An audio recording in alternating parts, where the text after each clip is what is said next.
She slammed both fists onto the judge's table so hard that the water glass shattered across the floor, and every man in that courtroom stopped breathing. Her voice, the voice no one in Red Creek had heard in 7 months, tore out of her chest like something that had been buried alive. Every document that man presented is a forgery, and I can prove every single word of that. Victor Langford's smile didn't move. But his eyes went cold as January stone. Nobody in that room had ever heard her speak before. And nobody who heard her that day would ever make the mistake of underestimating her again. If a story about a woman who lost everything, her voice, her safety, her right to exist, and one quiet man who refused to look away sounds like something you need today, hit that subscribe button right now.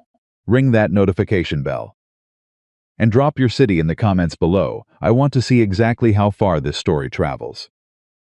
Now let's go back to where it all began.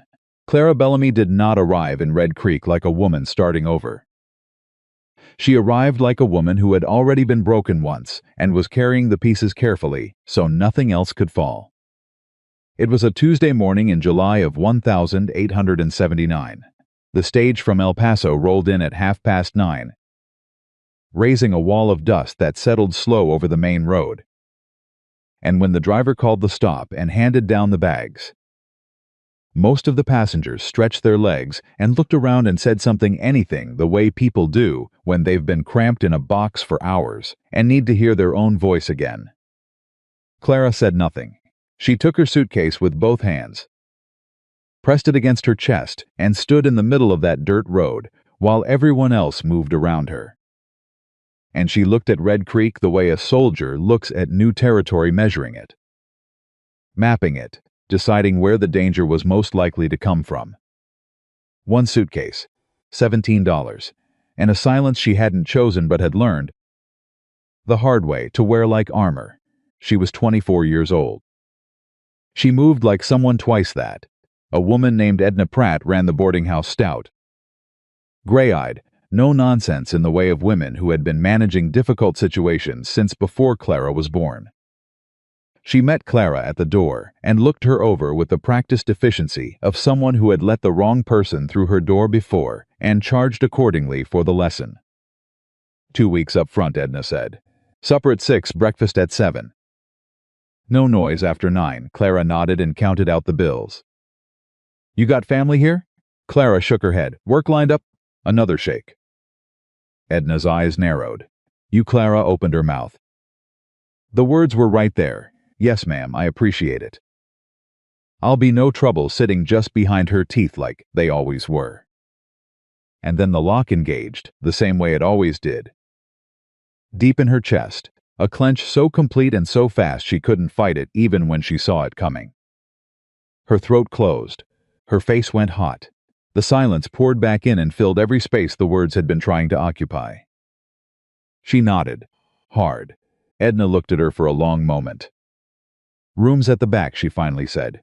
Faces the yard. Cottonwood tree out the window. She paused. Quiet room. For a quiet person, it was not unkind. It was the most generous thing anyone had said to Clara in longer than she could clearly remember. She followed Edna down the hall and did not cry until the door was shut behind her. The first week, she moved through Red Creek the way water moves through a crack, finding the path of least resistance, taking up as little space as possible, slipping past people before they could stop her and require something she didn't have to give. She went to the general store early, before the crowds. She pointed at what she needed. She put her coins on the counter. She left. She smiled when smiled at. She stepped aside for everyone. She held doors open for strangers. She did every small civilized thing a person was supposed to do except speak. And Red Creek, being the kind of small town that noticed everything and forgave nothing, took that silence personally.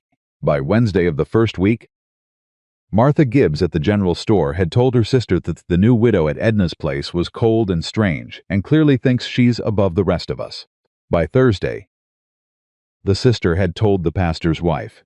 By Friday, it was settled fact among the women who gathered at the dry good counter every morning that Clara Bellamy was either arrogant, unhinged, or in this one got whispered with the most enjoyment running from something she'd done. Nobody asked Clara what she thought about any of this. Of course they didn't. That was how towns worked. Silence was a canvas, and people painted whatever they wanted onto it. She was on her 8th morning in Red Creek when she arrived at the general store and found a handwritten sign in the window. Closed until noon, death in the family, she needed lamp oil.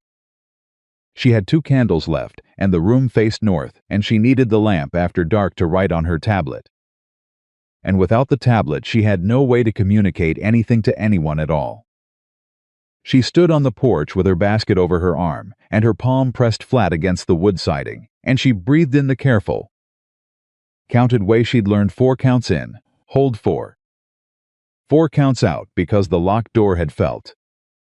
For one terrible second, like every other door that had ever been locked against her. And the feeling was larger than the situation called for, and she knew it, and knowing didn't help. Store won't open till noon. The voice came from beside her low. Unhurried, without any particular demand in it. She turned. The man standing there was tall, broad-shouldered, with dark hair gone gray early at the temples, and a leather apron over his shirt and forearms crossed with old burn scars from work done close to heat for a long time. He was holding a hammer the way a man holds something he's carried, so long he forgets it's in his hand. He was looking at the sign. Good family, he said. Still to the sign. Sad business. He glanced at her once, the brief sideways glance of someone acknowledging a neighbor. Nothing more, and then looked back toward the far end of the road, where his forge stood sending up its steady thread of smoke. There's a bench over by my forge, he said, in the shade. If you need somewhere to wait that isn't a hot porch. He didn't add anything. He didn't say you look upset, or are you all right, or any of the things that would have required her to perform an answer. He offered a bench, and then he turned and walked back to his work. Clara stood on the store porch for a full minute. Then she picked up her basket and followed him. Not because she needed the bench, because in 8 days. That was the first thing anyone had offered her that didn't come attached to an expectation she couldn't meet. The bench was rough-cut wood, worn smooth by years of use, sitting in the shade of the forge's wide overhang. She sat, she set her basket at her feet, she folded her hands in her lap. The man, she didn't know his name yet, went back to his iron without comment. The hammer rang out, sparks rose and fell, nobody spoke. For the first time since arriving in Red Creek, Clara felt her shoulders come down from where they'd been living. Somewhere near her ears, for longer than she could remember. She came back the next morning. She told herself it was practical, the bench was near the store. She could watch for when it opened. She stayed 2 hours before she noticed how long it had been. The man didn't comment on that either. She came back the day after.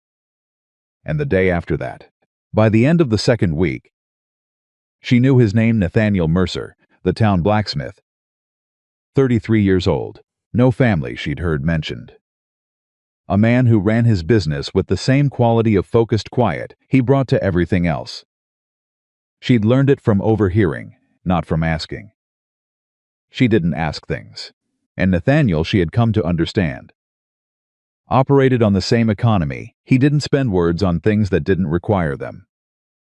Once, midway through the 2nd week, he set tin cup of water on the far end of the bench without breaking stride and went back to work.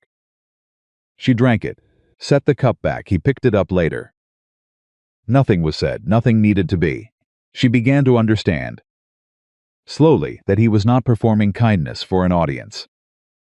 He was not being kind at her, the way some people were loudly, publicly, in ways that required gratitude and confirmation and the kind of reciprocal warmth that was supposed to prove the transaction had been completed. He was simply present. The bench was there. The water was there. He was there. No invoice attached. She did not know what to do with that. She held it carefully and kept going back. It was on a bright Monday morning in mid-August that Lydia Hartwell first made herself known. Clara was on the bench with a book she'd borrowed from Edna's shelf, and she heard the voice before she registered that it was aimed at her, a bright, carrying voice with a studied sweetness over a harder edge underneath, like candy wrapped around a stone. "Well, good morning." Mr. Mercer. Clara looked up.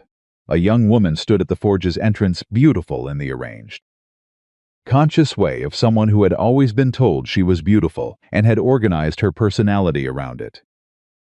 Dark gold hair pinned precisely, a dress that cost more than anything else on the street. She was maybe 26, 27, and she was looking at Nathaniel with the particular expression of a woman who had decided something about her future and was still in the process of making the future agree. Nathaniel glanced up from his work. "Morning. Lydia, I wanted to ask about the new hinges for the ranch house," she smiled. "Father says next week if you're available." "I'll be available," Nathaniel said, and went back to work. Lydia's eyes moved to Clara. The smile didn't leave her face, but something shifted behind it, a recalculation. Quick and thorough, the kind that happens when something you hadn't expected enters a situation you thought you had mapped completely. "Who's your friend?" she asked Nathaniel. "Boarder at Edna's," Nathaniel said. Without looking up, "She sits there mornings, does she?" Lydia's eyes stayed on Clara. "I've heard about her. The one who doesn't speak." Her head tilted. "Is that true? You don't speak at all?" Clara looked at her book. "How peculiar," Lydia said, lightly, pleasantly, in the voice of someone wrapping an insult in tissue paper and presenting it as a gift. "I suppose some people just don't have anything worth saying." The forge went quiet. Nathaniel had stopped working. He set the iron down on the anvil, and in the silence that followed, the sound of it landing was very deliberate and very loud. He looked at Lydia. "Hinges'll be ready Thursday," he said. "I'll send word to your father." Lydia understood a dismissal when she received one. Even if she didn't like it, the smile stayed fixed. "Thank you, Mr. Mercer." One more glance at Clara, assessing. Cataloging, storing. Good, she left. Nathaniel went back to his iron without comment. Clara sat with her book open in her lap and her eyes not moving on the page. After a moment, she reached into her basket, took out her writing tablet, and wrote a single line. She held it where Nathaniel could see it without stopping his work. "Thank you." He glanced at it, kept hammering. "Didn't do anything," he said. She looked at the tablet. Then she wrote, "You stopped." He was quiet for a moment. The hammer kept moving. "Yeah," he said finally. "I did, that was all. But it was enough to last her the rest of the day." 3 weeks passed. Clara learned the rhythms of the forge the way you learn the rhythms of a place you return to every morning, which hours were loudest, which were quieter when the light came over the overhang and turned the smoke gold. She learned that Nathaniel took a break in the early afternoon and sat on an overturned crate and looked at nothing for a few minutes, with the expression of a man who was somewhere else in his mind. Somewhere he visited briefly and then came back from. And she never asked where that was. She had no right. And she recognized the look. Some silences were empty. His wasn't. On the first Wednesday of September, she arrived to find a folded piece of paper on her end of the bench. She picked it up. "If you want something to do while you sit, there's mending in the basket by the door. 30 cents a week. No obligation either way." She read it. She looked at the forge door. There was a basket. Just inside she could see the edge of it. Fabric piled neatly inside. 30 cents wasn't wealth. But it was 30 cents she hadn't had to speak for. She stood up. She walked to the basket. She carried it back to the bench and sat down and began to mend. And neither of them said a word about it. And the morning went on the way. Mornings at the forge always did, the hammer and the smoke and the sparks and the particular silence that had become, without either of them naming it, the most comfortable part of her day. It was 2 weeks after that, a Thursday, the kind of bright, sharp-edged September day that makes the air feel new, when the stage rolled in and everything changed. Clara was on the bench with the mending basket. She heard the stage the way she always did, distant rumble. Then the driver's call, then the shuffling movement of the town toward the street. She kept her eyes on the fabric in her lap. Then she heard the voice. The mending stopped moving in her hands. She had not heard that voice in 8 months. 2 weeks and 4 days. She knew the count exactly. The way you know the count of something you've been measuring since the moment it stopped being a threat in front of you and became a threat that might be coming up behind you instead. Excuse me, friend. I'm looking for a woman. Clara Bellamy. Dark-haired, quiet. Arrived here sometime in July. Victor Langford stepped down from the stage into the September sunlight. And he looked exactly the same as he always had, handsome. Polished, radiating the particular warmth of a man who had learned that confidence, worn at the right angle, looked indistinguishable from trustworthiness. He smiled at everyone. He had never once, in all the time Clara had known him, said a single true thing. She felt her hands go cold. She felt the mending slip from her fingers and fall to the dirt, and she did not pick it up. Across the street, Douglas the farmer was lifting his arm and pointing directly at the forge. There's a quiet woman sits over by Mercer's place every morning. Victor's eyes traveled down the road. They found her.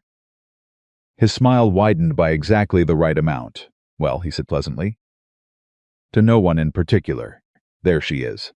He walked toward the forge the way he walked everywhere, as if the space he was moving through had been prepared for him in advance. He stopped a few feet from the bench. He took his hat off. He looked at Clara with an expression of such carefully constructed concern that she knew, from years of practice, that a stranger watching from across the street would see a worried family friend searching for a lost woman. That was what Victor Langford did. He was the most convincing man she had ever met, and she had once believed every word out of his mouth. And that belief had cost her more than she could put a number to. Clara, he said gently, warmly, thank God. We have been so worried about you. She looked at the mending on the ground. Her throat was locked. Her voice, the voice that had been very slowly, almost imperceptibly, starting to exist again in the mornings at this bench, had seized completely. Pulled back behind the wall the way it always did when the danger was real and not imagined. Victor turned to Nathaniel with his hand extended. Victor Langford of the St. Louis Langfords. Clara's the widow of my cousin, Richard Bellamy. We've been searching for her for months. He shook his head with practiced sorrow. She's been through a great deal. She's not entirely herself. We want to bring her home where she can be properly cared for. Nathaniel looked at the hand. He did not take it. He looked at Victor the way he looked at iron he was deciding how to shape directly. Without hurry, without revealing what he intended to do with it yet. Then he looked at Clara. His face asked a question that needed no words. A single clear question, in the language they had been building between them for weeks without naming it. What do you need? Clara's hands were shaking. She could feel Victor watching them shake, and she knew what that looked like to improve. Confirmation, the continuing useful evidence of a woman who could be described as unstable by anyone he chose to describe her to. She knew how he would use it. She had seen him use it before. She pressed both hands flat on her knees. She looked at Nathaniel. And she answered him not in words, not yet, but in the most direct and deliberate look she had given anyone since the day she arrived in Red Creek. Everything she couldn't say lived in that look. Everything she needed him to understand, and everything she needed him to believe. Don't let him take me. Nathaniel held her eyes for 3 full seconds. Then he looked at Victor. She's working, he said. Victor blinked. His smile stayed perfectly calibrated. I beg your pardon? She works here mornings. Nathaniel nodded at the mending on the ground beside the bench. She's in the middle of it. He looked back at his iron. You can leave your name at the boarding house on the left. 3rd building. She'll send word when she's available. Victor was quiet for a moment. When he spoke again, the warmth in his voice had been adjusted, still present, but with a new layer underneath it, the layer that Clara knew and that no one else in this town had ever heard. Mr. Mercer, I don't think you fully understand the situation. I understand it fine, Nathaniel said. He picked up his hammer. Third building on the left. The silence that followed lasted long enough to be its own kind of statement. Then Victor Langford put his hat back on. He straightened his coat.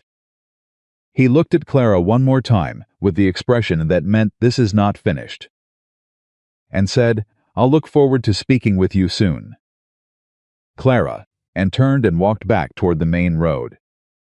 Clara did not move until the sound of his footsteps had been gone for a full 10 seconds. Then she breathed. Nathaniel's hammer rang out again. Stead hurried, the same beat it always had. She bent down. She picked up the mending from the dirt. She smoothed it across her lap. She reached into her basket and found her writing tablet and her pencil, and she wrote 4 words. And she held the tablet where he could see it without stopping his work. "He is going to lie." Nathaniel glanced at it. He kept the hammer moving. He let a full 30 seconds pass. "I know," he said. She looked at the tablet. She turned to a fresh page. She wrote 2 more words. "I have proof." The hammer slowed. Nathaniel turned from the anvil and looked at her fully the first full, unguarded look he had given her in all the weeks she had been coming to this bench. It lasted 4 seconds, maybe 5. His eyes were steady. They were not asking her to explain herself. They were not doubting her. They were the eyes of a man taking in a fact and deciding what to do with it. And what she saw in them when he decided was not surprise and not pity and not the performing concern that Victor wore like a second coat. It was simply, "All right, then we have something to work with." "All right," he said. 2 words, the simplest 2 words in the language. And yet Clara felt them settle into her chest like something solid being placed under a structure that had been holding itself up on nothing for a very long time. She turned back to the mending. She made her hands be still. She made her breathing be even. Down the main road of Red Creek, Victor Langford was walking into the saloon and buying drinks for strangers and building the version of the story he planned to tell. And she knew exactly what that story would sound like because she had heard it before, had heard it used against her in rooms where no one had believed her, had watched it work the way a poison works, slow, undetectable, fatal by the time anyone noticed something was wrong. But that was before Red Creek, before the bench, before the man with the burned hands and the steady hammer who had looked at her, holding 2 words on a writing tablet, and said, all right, like it was the most natural thing in the world to believe a silent woman over a charming man in a good coat. She pressed the tablet back into her basket. She picked up the mending. Outside the forge, Red Creek went on about its Tuesday business horses and commerce and gossip and the ordinary noise of a town that didn't yet know what was coming. Didn't know that the quiet woman on the blacksmith's bench had spent 8 months gathering what she needed. Didn't know that she had left St. Louis with more than $17 and a suitcase.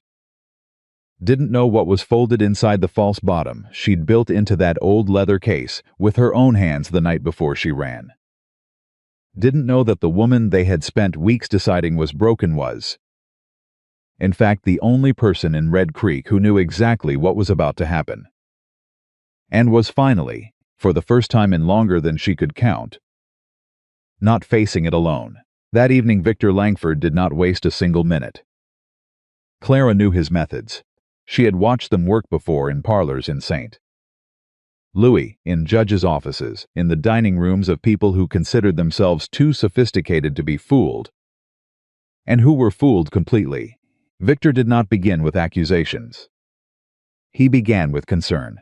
He began with warmth and with sorrow and with the particular wounded expression of a man who loved deeply and had been hurt by that love. And he wore it so convincingly that by the time anyone thought to question him, the room had already decided. She sat in her room at Edna's boarding house that evening, with her back against the headboard, and her suitcase open on the bed, and the false-bottomed panel lifted, and the documents spread across the quilt. And she went through them, one by one, the way a surgeon checks instruments before an operation, making sure everything was there.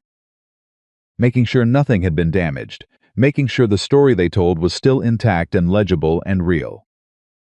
The marriage certificate. The property deed, signed in Richard Bellamy's own hand 3 weeks before he died, transferring the house and the land on Greer Street to Clara Margaret Bellamy. Sole and exclusive ownership.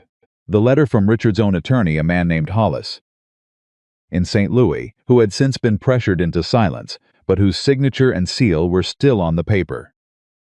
The letter Richard had written her 6 months before he died, when he still had moments of clarity between the pain and the medication, when he still knew what his family was capable of and wanted to protect her from it. She pressed that letter flat with both hands. She had read it so many times the fold lines were starting to wear through. She read it again. Clara, if something happens to me before I can fix what my family has done, take this. Take all of it. Don't stay. Don't try to fight them in this city where they own every judge and every opinion. Go somewhere far enough that they have to come to you. And when they come, make them come on your terms. You are stronger than you know. I should have said that a long time ago. Richard, she folded it back along the worn lines. She put everything back in the false bottom. She closed the panel. She latched the suitcase and sat with it on her lap for a long moment and thought about what Victor was doing right now, on the other side of this small town, and what he would have accomplished by morning. Then she picked up her writing tablet and wrote herself a list. Not of fears. She had enough of those already and didn't need to write them down. A list of what she needed, what she had, what came next. She was still writing when she heard the knock at her door. It was Edna. She stood in the doorway with her arms crossed and her expression set in the careful neutral of a woman who had formed an opinion and was deciding how much of it to share. Man came by, Edna said. Victor Langford. Said he's your late husband's cousin. Clara nodded. Said you've been unwell. Said the family is worried. Edna paused. Said a lot of things. Clara waited. Edna looked at her steadily. I told him you pay your rent on time and keep a clean room and don't cause me any trouble. Another pause. I also told him I didn't know when you'd be available, and he could write a letter like a civilized person. Clara stared at her. Something shifted in her chest, surprise, and something warmer than surprise. Edna unfolded her arms and smoothed the front of her apron. I run a respectable house, she said, which was Edna's way of saying, as long as you're under my roof, I'm not handing you to anyone who makes me uncomfortable. Breakfast is at 7. She pulled the door shut. Clara sat with the suitcase in her lap and the writing tablet on the bed beside her, and she looked at the closed door, and she thought not for the first time, and with a particular kind of exhaustion that came from having been alone for so long, that kindness, when it came from unexpected places, was almost harder to bear than cruelty. Because cruelty she had learned to brace against. Kindness she didn't know what to do with yet. She set the suitcase on the floor. She lay down on the narrow bed. She looked at the ceiling. She did not sleep for a very long time. The next morning she went to the forge. She arrived earlier than usual, before the street had fully woken, and she was on the bench with the mending basket before Nathaniel had finished banking the coals. He glanced at her when she sat down. He said nothing. He went back to the coals, but she noticed that he had set the bench closer to the forge entrance than it usually sat. Just by a few inches, just enough that she could see the main road clearly from where she sat, could see anyone coming from either direction before they got close. She noticed. She said nothing. She picked up the mending. They worked in silence for 20 minutes. Then she heard boots on the road, a particular deliberate pace she recognized before she saw the person, and her hands stilled on the fabric. Victor appeared at the edge of the forge, hat in hand. Smile in place, and this morning he had brought company. Beside him walked Sheriff Dale Purcell, a heavy-set man in his 50s who Clara had seen from a distance but never spoken to, who had the permanently harassed expression of someone doing a job slightly too large for them, with tools slightly too small. Mr. Mercer, Victor said pleasantly. Good morning. I wonder if I might have a word with Miss Bellamy. Nathaniel looked at the sheriff, then at Victor, then at Clara. Clara's jaw was tight. Her hands were flat on the mending. She gave the smallest nod. Nathaniel stepped back from the forge entrance, not far. Just enough to say, "I'm still here." Victor approached the bench. The sheriff hung back slightly, in the manner of a man who wasn't sure which way this was going to fall and wanted room to step either direction. "Clara," Victor said, in the warm, careful voice, "I've been so concerned. You left so suddenly." She opened her writing tablet. She wrote, in clear and deliberate letters, "State your business." Mr. Langford. Victor glanced at the tablet. Something moved behind his eyes, irritation. Quickly smoothed, of course. He looked at the sheriff briefly. Then back at her. "The Bellamy family estate has been in a difficult legal position since Richard died. There are questions about certain documents that were removed from the estate before they could be properly processed. We simply want to discuss the matter and resolve it fairly." "Removed," she wrote. "Yes," Victor said gently. "Removed," she wrote. "By whom?" "We believe," Victor said, "that in your grief, you may have unintentionally taken papers that belong to the estate." She wrote fast and turned the tablet hard toward him. "Name the papers." Victor's smile developed its small tension. "The deed to the Greer Street property, primarily. And some correspondence." She held the tablet steady and looked at him and did not look away and did not flinch and did not let her hands shake. Because he was watching for the shaking, and she would not give it to him. Then she wrote one more thing and turned it so that both Victor and the sheriff could read it clearly. "I have the original deed signed by Richard Bellamy, witnessed and notarized, conveying full ownership to me. I also have a letter from Richard's attorney confirming the transfer." "What documents does the Bellamy family have?" Silence. The sheriff shifted his weight. He looked at Victor. Victor's smile was still there. It was remarkable how well he kept it in place. "Clara, these are complex legal matters. They need to be handled in a proper setting." "With proper," she was already writing, "I agree. A courthouse. With a judge. When would you like to schedule that?" Victor looked at her. For one unguarded second, only the warmth in his face went entirely still and she saw what was underneath it. Which was exactly what she had always known was underneath it. Which was nothing that had any patience left for her, fusing to cooperate. Then the warmth came back. "Of course," he said. "We can certainly discuss that." He glanced at Nathaniel. At the sheriff, back at Clara. "I hope you'll consider, in the meantime, speaking with me privately, as family." She wrote, "We are not family, Mr. Langford." And then she picked up the mending and went back to work. And the conversation was over. The sheriff cleared his throat. "Mr. Langford," he said, in the voice of a man choosing the easier option. "Seems like the lady has things to say. Courthouse is the right place for it." Victor put his hat on. "Quite right," he said smoothly. "I'll be in touch." Clara. He left. The sheriff followed, with one backward glance at Clara that she couldn't fully read, not hostile, not convinced, somewhere in the uncertain middle. When they were gone, Nathaniel came and sat on the other end of the bench. He didn't say anything for a moment, just sat. "How much does he know?" he finally asked. She wrote, "He knows I have something. He doesn't know exactly what." "Does he know about the letter from the attorney?" She shook her head. Nathaniel was quiet. Then, "You need to talk to Judge Harrigan." She looked at him. "He's circuit court," Nathaniel said. "Comes through Red Creek every 6 weeks. He's due," and he thought about it. 11 days. She wrote, "Victor won't wait 11 days. "No," Nathaniel agreed. "He won't."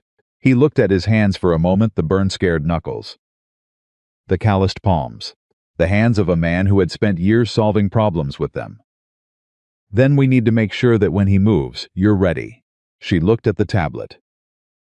She looked at Nathaniel. Something about the "we" in that sentence landed differently than she expected, not as a performance. Not as someone inserting himself into her story, but as a plain statement of a shared situation that he had simply decided to be part of. Without asking her permission, without requiring her to thank him. She wrote, "Why are you helping me?" He looked at the question for a long moment. long enough that she thought he might not answer. "My brother," he said finally, "came back from the war, and nobody believed what he said about what happened to him over there. Said he was confused. Said the stress had made him unreliable." He paused. "He wasn't confused. He's gone now. But I remember what it looked like when someone needed one person to just say, 'I believe you.' And nobody said it." Clara looked at the tablet in her lap. She wrote slowly, "I believe you too." Nathaniel looked at those 4 words. He nodded once. He stood up and went back to the forge. The mending sat unfinished in her lap for a long while before she picked it up again. That afternoon the stories started. She heard the first one from Edna, who had heard it at the dry goods counter while buying flour. Victor had been to the saloon the night before and had told a carefully sorrowed version of Clara's history to a room full of men who were on their second round of drinks and therefore in the most receptive possible state for a story with a sympathetic narrator and a troubled woman at its center. He had described her as fragile. He had described her marriage as troubled. Not because Richard had been difficult, but because Clara had been, and here he had paused, with a look of such restrained pain that multiple witnesses reported it not entirely stable. Edna told her this with the particular directness of a woman who believed in delivering bad news clean. "He's good," Edna said. Clara nodded. She was sitting at the small table in Edna's kitchen, her tablet open in front of her. "People are listening," Edna added. She wrote, "I know. What do you need?" she wrote. "A notary, and a safe place to keep these." She touched the suitcase at her feet. Edna looked at the suitcase. She looked at Clara. "George Finley at the land office is a notary," she said. "And I have a lockbox in my bedroom floor that my late husband built, and that nobody alive knows about except me and now you." She straightened. 6 o'clock tonight, bring whatever you need locked up." Clara wrote. "Why are you helping me?" Edna picked up her flour and turned toward the pantry. "Because that man has the eyes of someone who's been wrong before and didn't learn anything from it," she said, without looking back. "And because you pay your rent on time." The second story reached her the following morning. And this one was worse. Someone she had no proof it was Victor. But she was not in doubt had visited the postmaster. A narrow man named Creddy, who managed the mail office, and by extension a substantial portion of the town's information, and had asked whether any legal correspondence had passed through, addressed to Clara Bellamy. Creddy, who was the kind of man who considered other people's business his professional responsibility, had mentioned that a letter had come for her 3 weeks prior from a law office in Kansas City. She had not opened that letter in front of anyone. She had taken it to her room and read it alone. It was from a lawyer named Abbott who had heard about her situation through a colleague of Hollis, as a man who wanted to help but needed her to come to Kansas City in person to formalize anything. She hadn't written back yet. She hadn't been sure she could trust it. But now Victor knew it existed, and Victor knowing a thing existed was the same as Victor already having figured out how to use it. She was at the forge by 7 in the morning, earlier than she'd ever come. Nathaniel was already at the coals. He looked up when she arrived and took one look at her face and set the poker down. "What happened?" She wrote fast. "He knows about the letter from Kansas City." Nathaniel's expression did not change dramatically. It shifted the way iron shifts when heat is applied. Not visibly at first, then suddenly in a new shape. "Creddy," he said. She nodded. "How much does the letter say?" She wrote. "Enough. The lawyer's name, that I have a case, that someone is willing to help establish it formally." "Can Victor use it against you?" She wrote. "He'll use it to say I've been planning this. That I've been scheming since before Richard died. That the documents aren't grief confusion, they're deliberate theft." Nathaniel was quiet for a moment. "Is that what he'll say?" She met his eyes. She wrote, "That is exactly what he'll say, and it will sound credible because it's partially true. I did plan. I planned because Richard told me to. Because if I didn't, his family would take everything, and there would be no record that he ever wanted it to be mine." Nathaniel read every word. He nodded slowly. Then we need Harrigan before Victor gets ahead of this. He thought for a moment. I know a man in Abilene who rides courier for the circuit court. If I send him a message today, he can get word to Harrigan to come early. She stared at him. She wrote, "You can do that?" "He owes me a favor," Nathaniel said simply. "I fixed his wagon axle 2 years ago, when nobody else would go out in the weather to do it." He almost smiled. It was the first time she had seen his face approach anything like it. Some debts are more useful than others. For a moment, she just looked at him, this man who fixed wagon axles in bad weather as a matter of course, who sent couriers to circuit judges as a favor, who said we without making it a negotiation. She had known men who moved through the world with this kind of quiet competence, and she had learned, eventually, to tell the ones who used it for themselves from the ones who simply used it because there was a problem and they knew how to help. She wrote, "Send the message." He sent it before noon. That same afternoon, Lydia Hartwell came back. She did not come to the forge this time. She went to Edna's boarding house, which was more calculated. The forge was Nathaniel's territory, and she had felt the edge of that once already. The boarding house was Clara's territory, which meant it was also a place where Clara was comparatively isolated, comparatively dependent on whoever else happened to be present. Clara was in the parlor when Lydia came in. She had gone there to use the better light for the mending, which she was still carrying out because the 30 cents mattered, and because it gave her hands something to do when her mind was working too hard on everything else. Lydia sat down across from her without being invited to sit.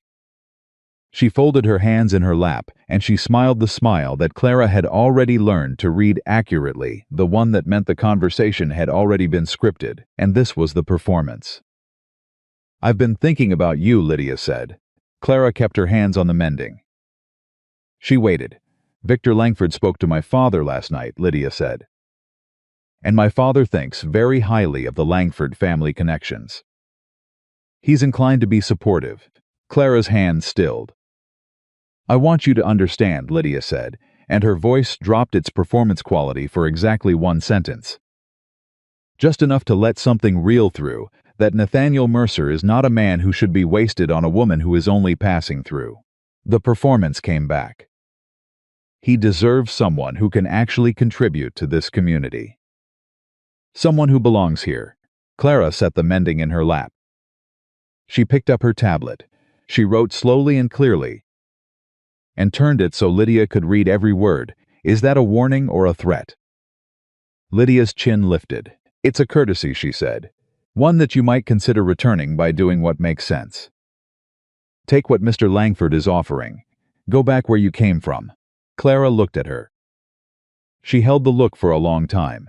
Then she wrote, "What is Mr. Langford offering?" Lydia paused. A small hesitation, the first genuine one. "He mentioned a settlement, something reasonable, for the property. He sent you." Clara wrote. Lydia's cheeks colored slightly. "I came on my own. He sent you." Clara wrote again and underlined it this time. The color in Lydia's cheeks deepened. She stood up. She smoothed her skirt. She looked at Clara with an expression that had lost most of its careful construction and showed something more honest underneath, not malice exactly, but fear, and the kind of desperation that fear produces in people who have decided what they need and are running out of ways to get it. "He's going to win," Lydia said quietly. "Men like that always do. I'm trying to help you not lose everything when he does." She left. Clara sat in the parlor with the mending in her lap and Lydia's words in the air where she'd left them.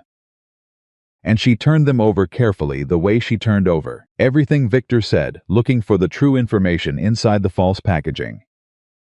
Men like that always do. She thought about Victor's face that morning by the forge, the 1 second when the warmth had dropped. She thought about the letters in the false-bottomed suitcase upstairs in Edna's lockbox. She thought about Richard's handwriting on the deed. Careful and deliberate. The handwriting of a man who knew he was running out of time and wanted to get every letter right. She thought about Nathaniel saying, "All right," the way it meant something larger than the words. She picked up her tablet and wrote a sentence she hadn't let herself write yet. that she had been keeping at a careful distance because she'd been afraid of how much she needed it to be true. "I am not leaving." She read it back. She read it twice more. She set the tablet on the cushion beside her. She picked up the mending. She worked steadily until supper. That evening, something happened that shifted everything, and that Clara had not planned for, which was that Nathaniel came to the boarding house. He had never done that before. He came to the front door and asked Edna if Clara was available. And Edna brought Clara to the parlor with an expression that gave nothing away but saw everything. And Clara came downstairs to find him standing near the door with his hat in his hands and his work clothes still on, which meant he had come directly from the forge without stopping home, which meant it was urgent. "Langford went to the land office today," he said. With talk to Finley. She felt her stomach drop. She wrote, "What did he say?" "He claimed to have a bill of sale, says Richard Bellamy sold the Greer Street property to the estate trust 8 months before he died. Says the deed you have is invalid, because the property had already changed hands." Clara's hand on the tablet went completely still.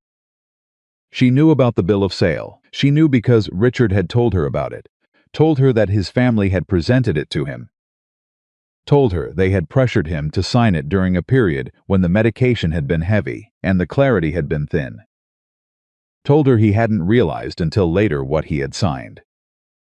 Told her the notary on that document was a man named Crane who worked for the Bellamy family's attorney and who would say whatever the Bellamy family needed him to say. She wrote, faster than she had ever written on the tablet. "The bill of sale is real, but the signature was obtained under duress." Richard was medicated. He didn't understand what he was signing. "I have a letter in his own hand saying so." Nathaniel read it. "Does the letter say that specifically?" she thought. She could hear Richard's handwriting in her head, the particular sentences. "They showed me papers I didn't understand, and I signed because I was tired, and the pain was very bad that day, and I trusted them, and I should not have." She wrote the relevant sentence from memory. Nathaniel read it twice. "That's not nothing," he said, "but a letter and a deed against a signed bill of sale with a notary that's a hard argument without a judge who'll actually listen." She wrote, "Has the courier reached Harrigan?" "Not yet. He left this morning. Earliest we hear back is day after tomorrow." He paused. "Which means Victor has at least 2 days to build his case to the town before the judge is even in play." She looked at the tablet. She thought about Lydia saying men like that always win in the tone of a woman who believed it because she had watched it be true her whole life. She wrote, "He's going to move before Harrigan gets here." "Yes," Nathaniel said, "he is." She wrote, "He's going to try to get the sheriff to compel me." "To do what?" She wrote, "Hand over the documents voluntarily. On the grounds that they're disputed estate property.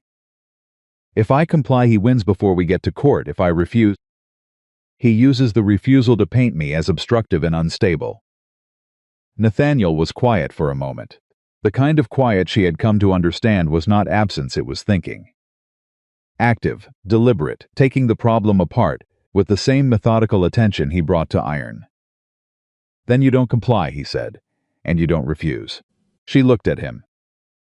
"You file first," he said, "before he can compel anything.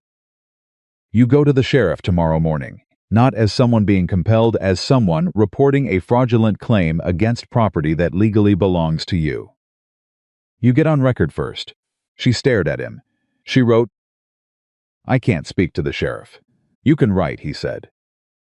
"I'll stand there and make sure every word gets read." She looked at the writing tablet. She looked at Nathaniel. She thought about Richard's letter under the floorboard in Edna's room. She thought about Victor's face when she had written, "We are not family." Mr. Langford and he had looked at her with the warmth gone and the cold thing underneath it showing. She thought about the courthouse and the judge and 11 days that had maybe just gotten shorter. She wrote one word. Nathaniel put his hat back on. "Tomorrow," he agreed. He left. Edna appeared in the parlor doorway with a cup of tea and set it on the table beside Clara without comment and went back to the kitchen. Clara sat with the tea going warm in the cup and the writing tablet in her lap and the mending untouched beside her. And she made herself think through the next morning, the way Richard had once told her to think through hard things not as a whole, terrifying shape, but as a sequence of small steps, each one manageable, each one leading to the next. Stand up. Walk to the sheriff's office, hand him the paper. Let Nathaniel stand there. Don't look at Victor if Victor is there. Look at the sheriff. Make him read every word. She could do that. She could do each of those things, one at a time. She picked up the tea. She drank it. She picked up the mending and worked until Edna called lights out at 9. And then she went upstairs and lay down on the narrow bed and looked at the cottonwood tree through the window and told herself that tomorrow was just a sequence of steps, and that she had survived worse than sequences of steps, and that she was not alone in this, and that those two facts, survivable steps, not alone were sufficient. She almost believed it. She was still almost believing it when she fell asleep.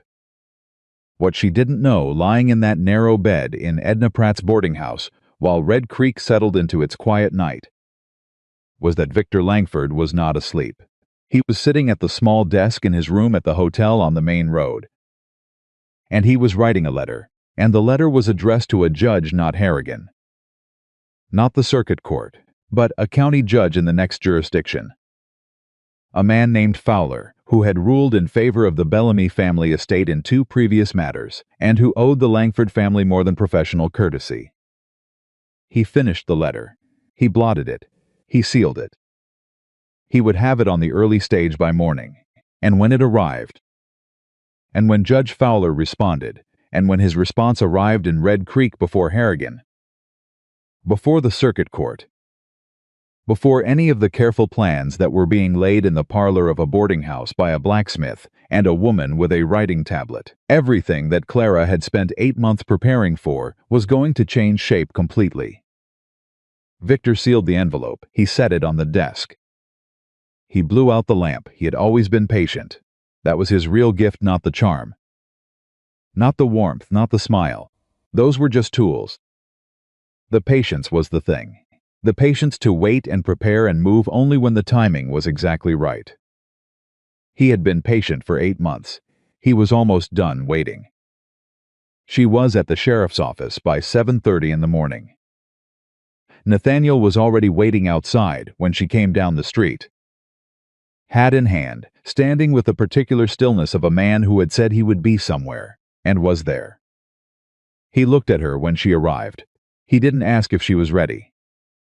He could see she was as ready as she was going to be.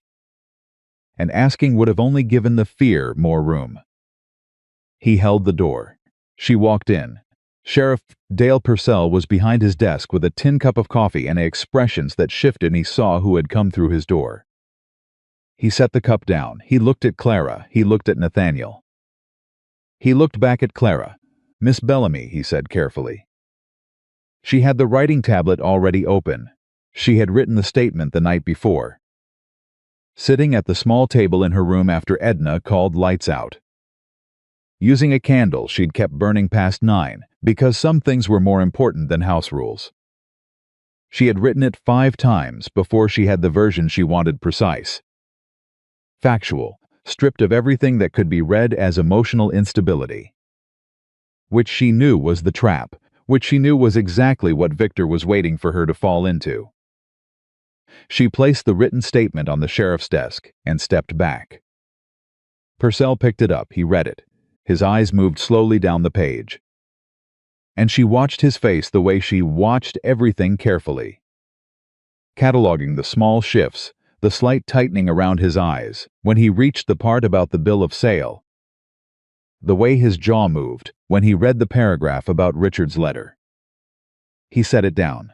"You're filing a counterclaim," he said, "against the Bellamy estate's position on the Greer Street property." She nodded.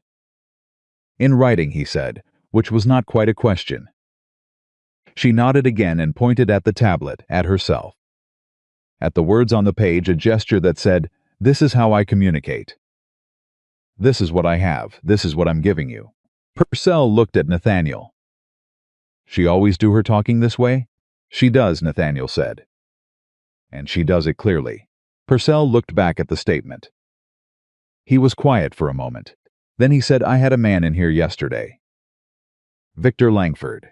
He filed a report claiming disputed estate documents are being withheld. Clara picked up her tablet and wrote. His claim is based on a forged transaction. I have the original deed and correspondence proving the property transfer to me was Richard Bellamy's final and deliberate legal act. Purcell read it. He rubbed the back of his neck. Ma'am, I'm not a judge. I can't determine which documents are valid. She wrote, I'm not asking you to. I'm asking you to record that I came to you first, voluntarily, and that I have documents available for review by a proper judicial authority. He looked at that for a long moment. Circuit Judge Harrigan, he said slowly. She nodded. He's not due for 11 days, Nathaniel said. He may come sooner. May?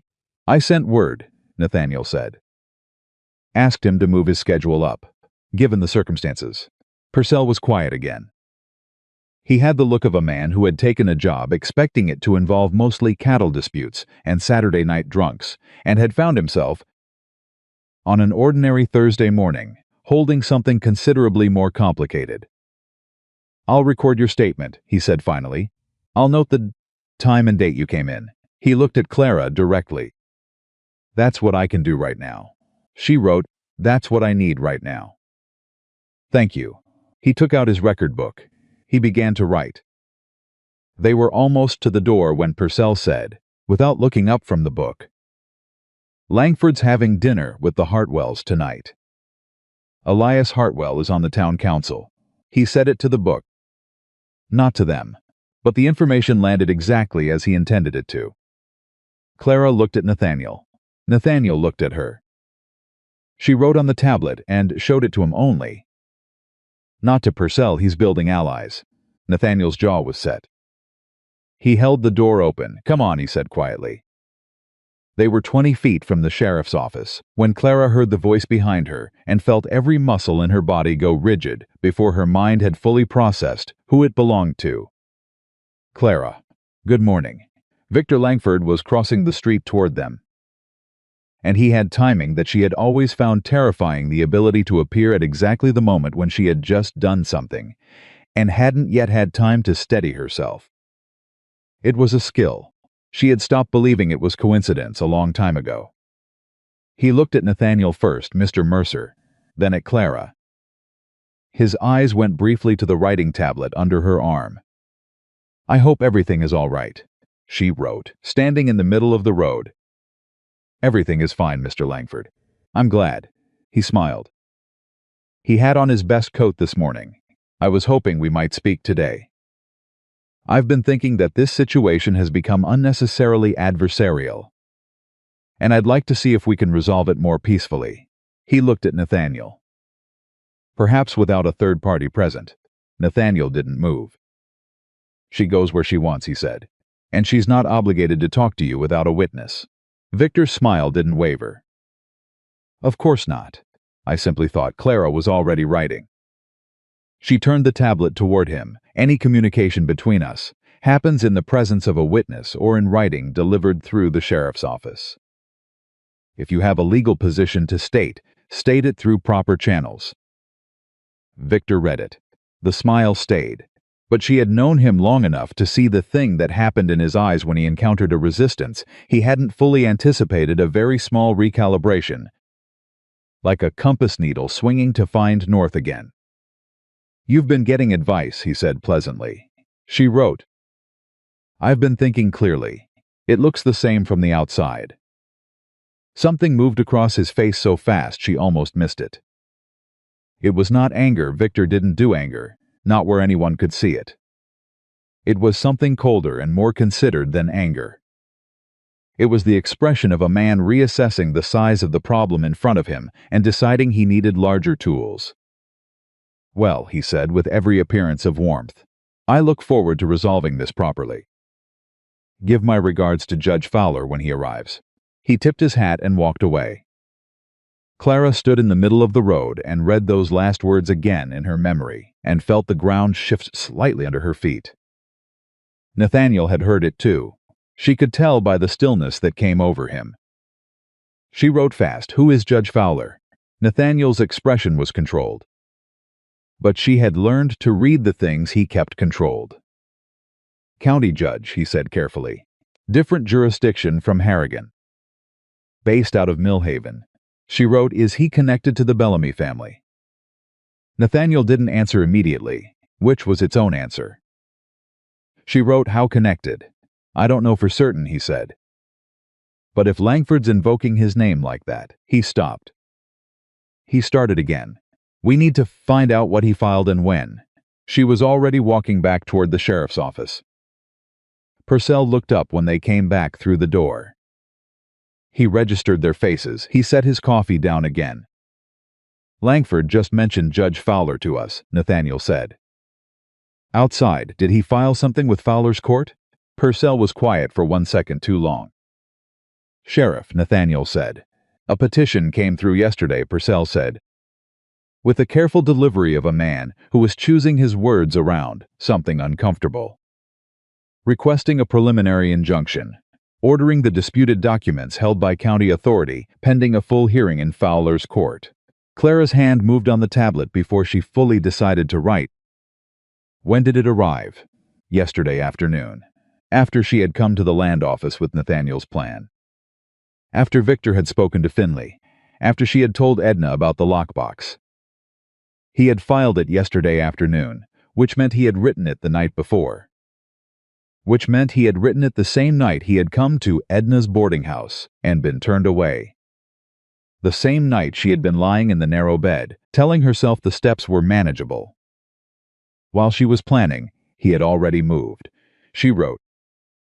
And her handwriting was not as steady as she wanted it to be. "Does the injunction have force here? Is Fowler's court jurisdiction applicable in Red Creek?" Purcell picked up a paper from his desk. "That's the question," he said. "Red Creek sits on a county line. Technically, there's an argument for either jurisdictions depending on the nature of the claim.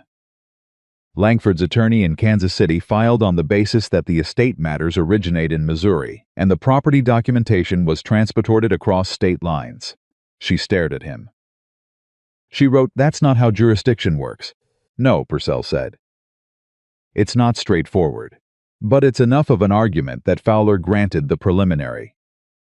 Which means if Harrigan arrives and Fowler's injunction is already on record, there's going to be a jurisdictional dispute before anyone looks at a single document. And jurisdictional disputes. Time was Victor's weapon. Time meant. She stayed in Red Creek. Exposed, with her documents in a lockbox and a judge 2 jurisdictions away, and Victor building his version of her story in every saloon and parlor and dinner table in town. Nathaniel said quietly, "How long does the preliminary last before it has to be confirmed by hearing?" 30 days, Purcell said. 30 days. Victor needed 30 days of her being legally frozen in place while he did what he did, and he was very, very good at what he did. She set the tablet down on the edge of the desk. She stood with both hands flat on the desk surface. She breathed. She looked at the grain of the wood. She breathed. And she did not allow herself the luxury of being as frightened as she actually was. Because frightened was what he was engineering, and she would not hand it to him. She picked the tablet back up. She wrote, "Can I contest the preliminary before it's confirmed?" Purcell looked at her. Something in his expression had shifted, not warmth exactly, but a reluctant form of respect, the kind that comes from watching someone receive very bad news and stay standing. "You'd need legal representation, and you'd need to file in Fowler's court, which means Millhaven, which is 3 days' ride," Nathaniel said. 2.5 if the weather holds, Purcell said. Clara wrote, "There's a lawyer in Kansas City, Abbott. He contacted me 6 weeks ago. He knows about the estate documents." Nathaniel looked at her. "Can he get to Millhaven in time?" She didn't know. She wrote the honest answer, "I don't know. I haven't written back to him yet." "Why not?" Nathaniel asked, and it wasn't an accusation, it was a direct question from a man who needed accurate information. And she gave him the honest answer in writing, the answer she hadn't said to anyone yet. She wrote because I was afraid that trusting him would be the thing that exposed me. I've trusted the wrong people before, and it cost me everything. Nathaniel read it. He was quiet for a moment. Then he said, "Simply write to him today." She looked at him. "Today," he said again. "Right now. Edna has paper. I'll have it on the noon stage." She stood there. She thought about Richard's voice. The letter she'd read so many times, the fold lines were wearing through. "You are stronger than you know. I should have said that a long time ago." She nodded. They were out of the sheriff's office and halfway to Edna's when Lydia Hartwell stepped off the mercantile porch directly into their path. She was not performing this time. The careful presentation was gone. She looked at Clara, and she looked at Nathaniel beside Clara, and something in her face had moved past ambition into something rawer and less managed. "Victor Langford told my father last night," Lydia said. Without preamble, without warmth, that you have been manipulating Nathaniel. That you've been using your condition to make him feel responsible for you. Clara stopped walking. Nathaniel stopped, he said. Lydia continued, her voice slightly unsteady in a way that Clara recognized as genuine distress, wearing the costume of composure.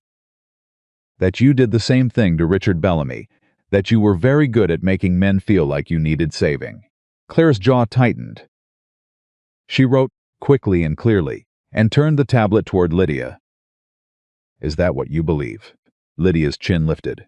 "I believe Victor Langford has been to dinner twice and speaks very well, and my father believes every word." Clara looked at her for a long moment.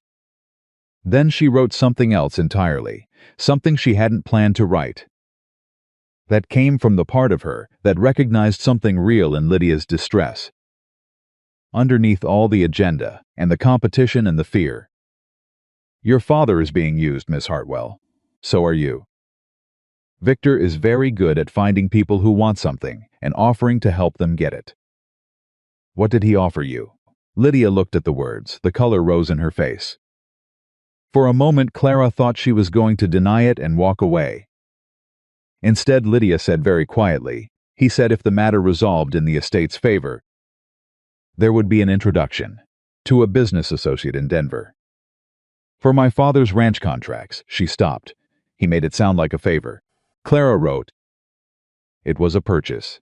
He bought your father's credibility with a promise he'll keep only if it stays useful to him." Lydia looked at the tablet. She looked at Clara. She looked at Nathaniel, who had been standing quietly through all of this, in the way he always stood, not intruding. Not performing, just present. "Is she telling the truth?" Lydia asked him. Not about the estate, not about the documents. She was asking the simpler and more important question. The one that had been behind every interaction since she'd walked into the forge 3 weeks ago. Nathaniel looked at Lydia steadily. "She's the most honest person I've met in a long time," he said. "And that includes most of the men in this town." Lydia was quiet. Her hands moved slightly at her sides, a small involuntary motion, like someone trying to hold on to something that was shifting. Then she said, "Victor's attorney arrives on tomorrow's stage. He's bringing the formal petition documents for Fowler's injunction." Clara's eyes sharpened. She wrote, "How do you know that?" "Because Victor told my father at dinner," Lydia said. "And my father told me this morning, and he was proud of it." She stopped, started again. "My father is a good man who doesn't see things quickly. He's not a fool. He just takes people at their word until he has reason not to." Clara wrote, "Then give him a reason." Lydia looked at the words for a long moment. Then she turned and walked back toward the mercantile without another word. Nathaniel watched her go. "Will she?" he asked. Clara thought about it honestly. She wrote, "I don't know, but she came and told us about the attorney." "No," Nathaniel said. "She didn't. They went to Edna's." Clara wrote the letter to Abbott in Kansas City, 2 pages. Clear and specific, outlining the documents she had. The nature of the Bellamy family's claim, the fraudulent bill of sale. The injunction from Fowler's court, the timeline they were working against. She wrote it in the precise, unemotional language of someone who needed to be taken seriously by a stranger who had no prior reason to extend them trust. She sealed it. Nathaniel took it. He was back from the stage office in 12 minutes. Noon stage, he said. With luck, he has it day after tomorrow, she wrote. And Harrigan? Courier should be reaching him today, Nathaniel said. If he agrees to move up, we could see him in 6 days. She did the arithmetic. Victor's attorney arriving tomorrow. Harrigan at 5 or 6 days. The injunction's 30-day clock running. Abbott in Kansas City needing to respond, travel to Millhaven. File a contest to the preliminary that was 10 days at minimum. Probably 14. It was tight. It was very tight. And everything depended on people she had never met, making decisions she couldn't control on a timeline she couldn't manage. She set the tablet down on Edna's kitchen table and pressed both hands flat and looked at the grain of the wood again. The way she had looked at the sheriff's desk, finding something solid and real and present to anchor herself to, while the rest of it moved around her. Edna set a plate of bread and cheese on the table beside her hands without a word and went back to the stove. Nathaniel sat down across from her. He didn't say anything encouraging. He didn't tell her it would work out. She was grateful for that empty reassurance from him, would have felt like a betrayal of every interaction they'd had. Every moment of honest plainness that had made the bench by the forge the only safe place she'd found in Red Creek. He said, "Tell me about the bill of sale." She looked at him. "The one Victor has. Tell me everything about it when it was signed." Who was there, who the notary was. She picked up the tablet and she told him. She wrote for 10 minutes straight, everything Richard had told her. Everything she had pieced together in the months after. Every name and date she had kept in her memory, because she had known. From the moment Richard's attorney, Hollis, had gone quiet and stopped returning letters, that she would need this information, and there would be no one to carry it but her. Nathaniel read every page as she filled it. He didn't interrupt. He let her write everything out, and when she was done he sat looking at the last page for a long moment with the expression of a man doing very careful math. "The notary," he said. "Crane. You said he works for the Bellamy family attorney." She nodded. "Employed by them directly?" She wrote, "As far as I know." Richard said he was always in the family's offices. Not an independent notary. Nathaniel was quiet then. A notary who works exclusively for one party and notarizes documents that benefit only that party. That's an argument. That's a real argument. If we can establish that Crane had no independent standing, the bill of sale loses its authentication. She stared at him. She wrote, "How do you know that?" He looked at her steadily. "My father had a land dispute," he said, "before the war. He lost it because the other man's notary was his wife's brother, and nobody thought to question it until it was too late." He paused. I paid attention. She read that twice.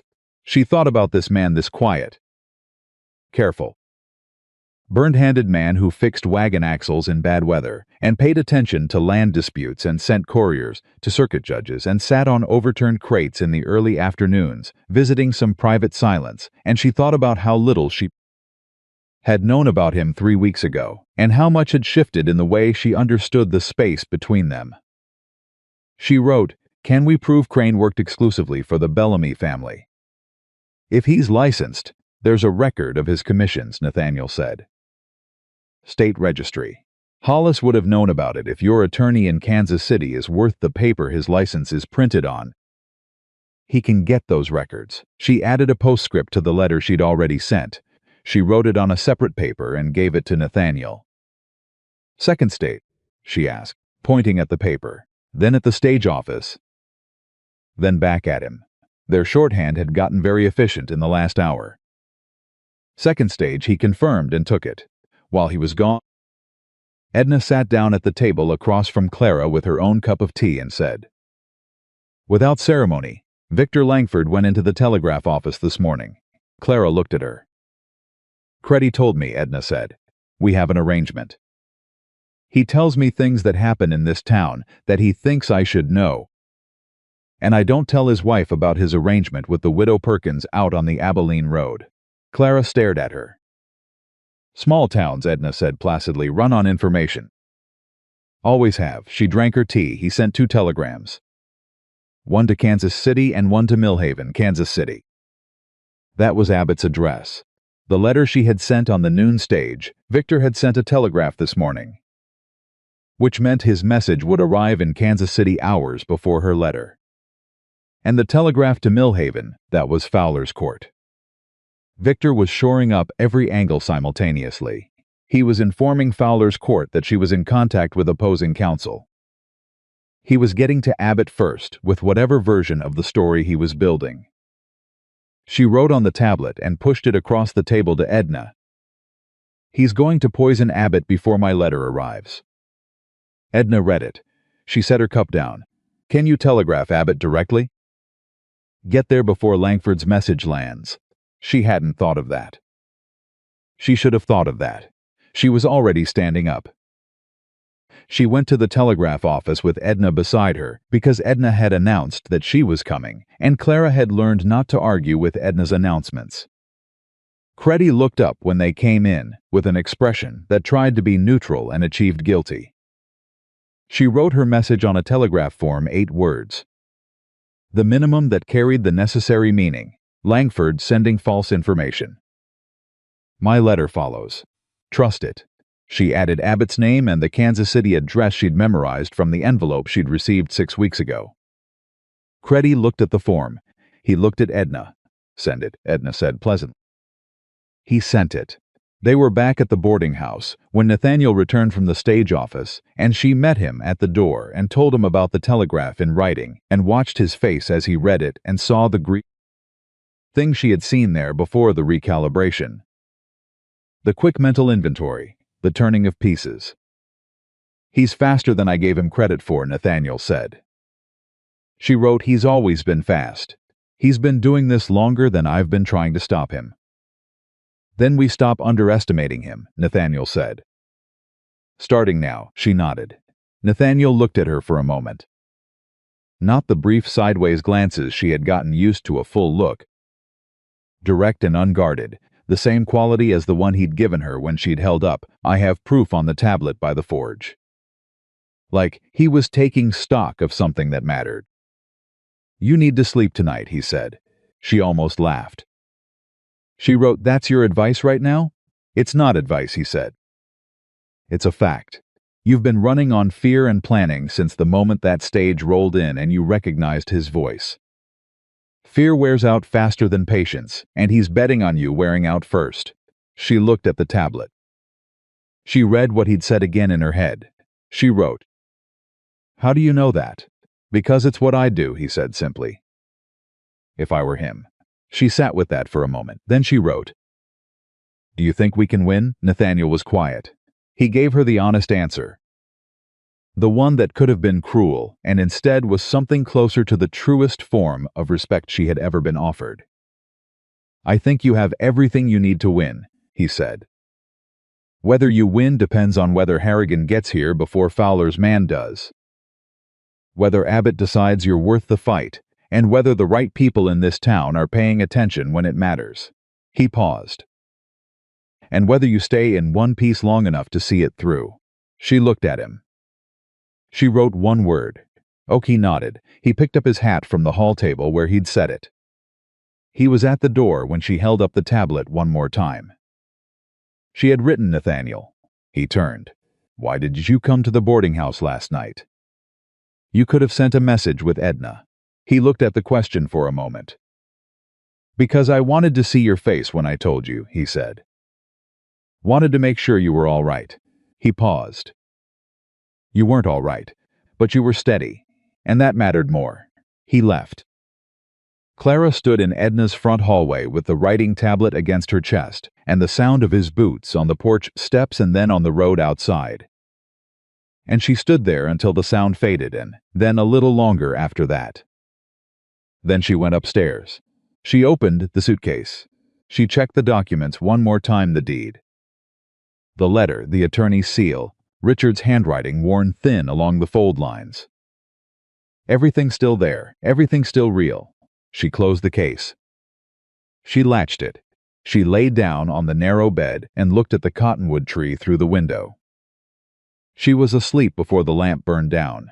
In the room at the hotel on the main road, Victor Langford received a reply to his Millhaven telegram at 9 in the evening and read it twice in the lamplight and allowed himself one small, satisfied exhale.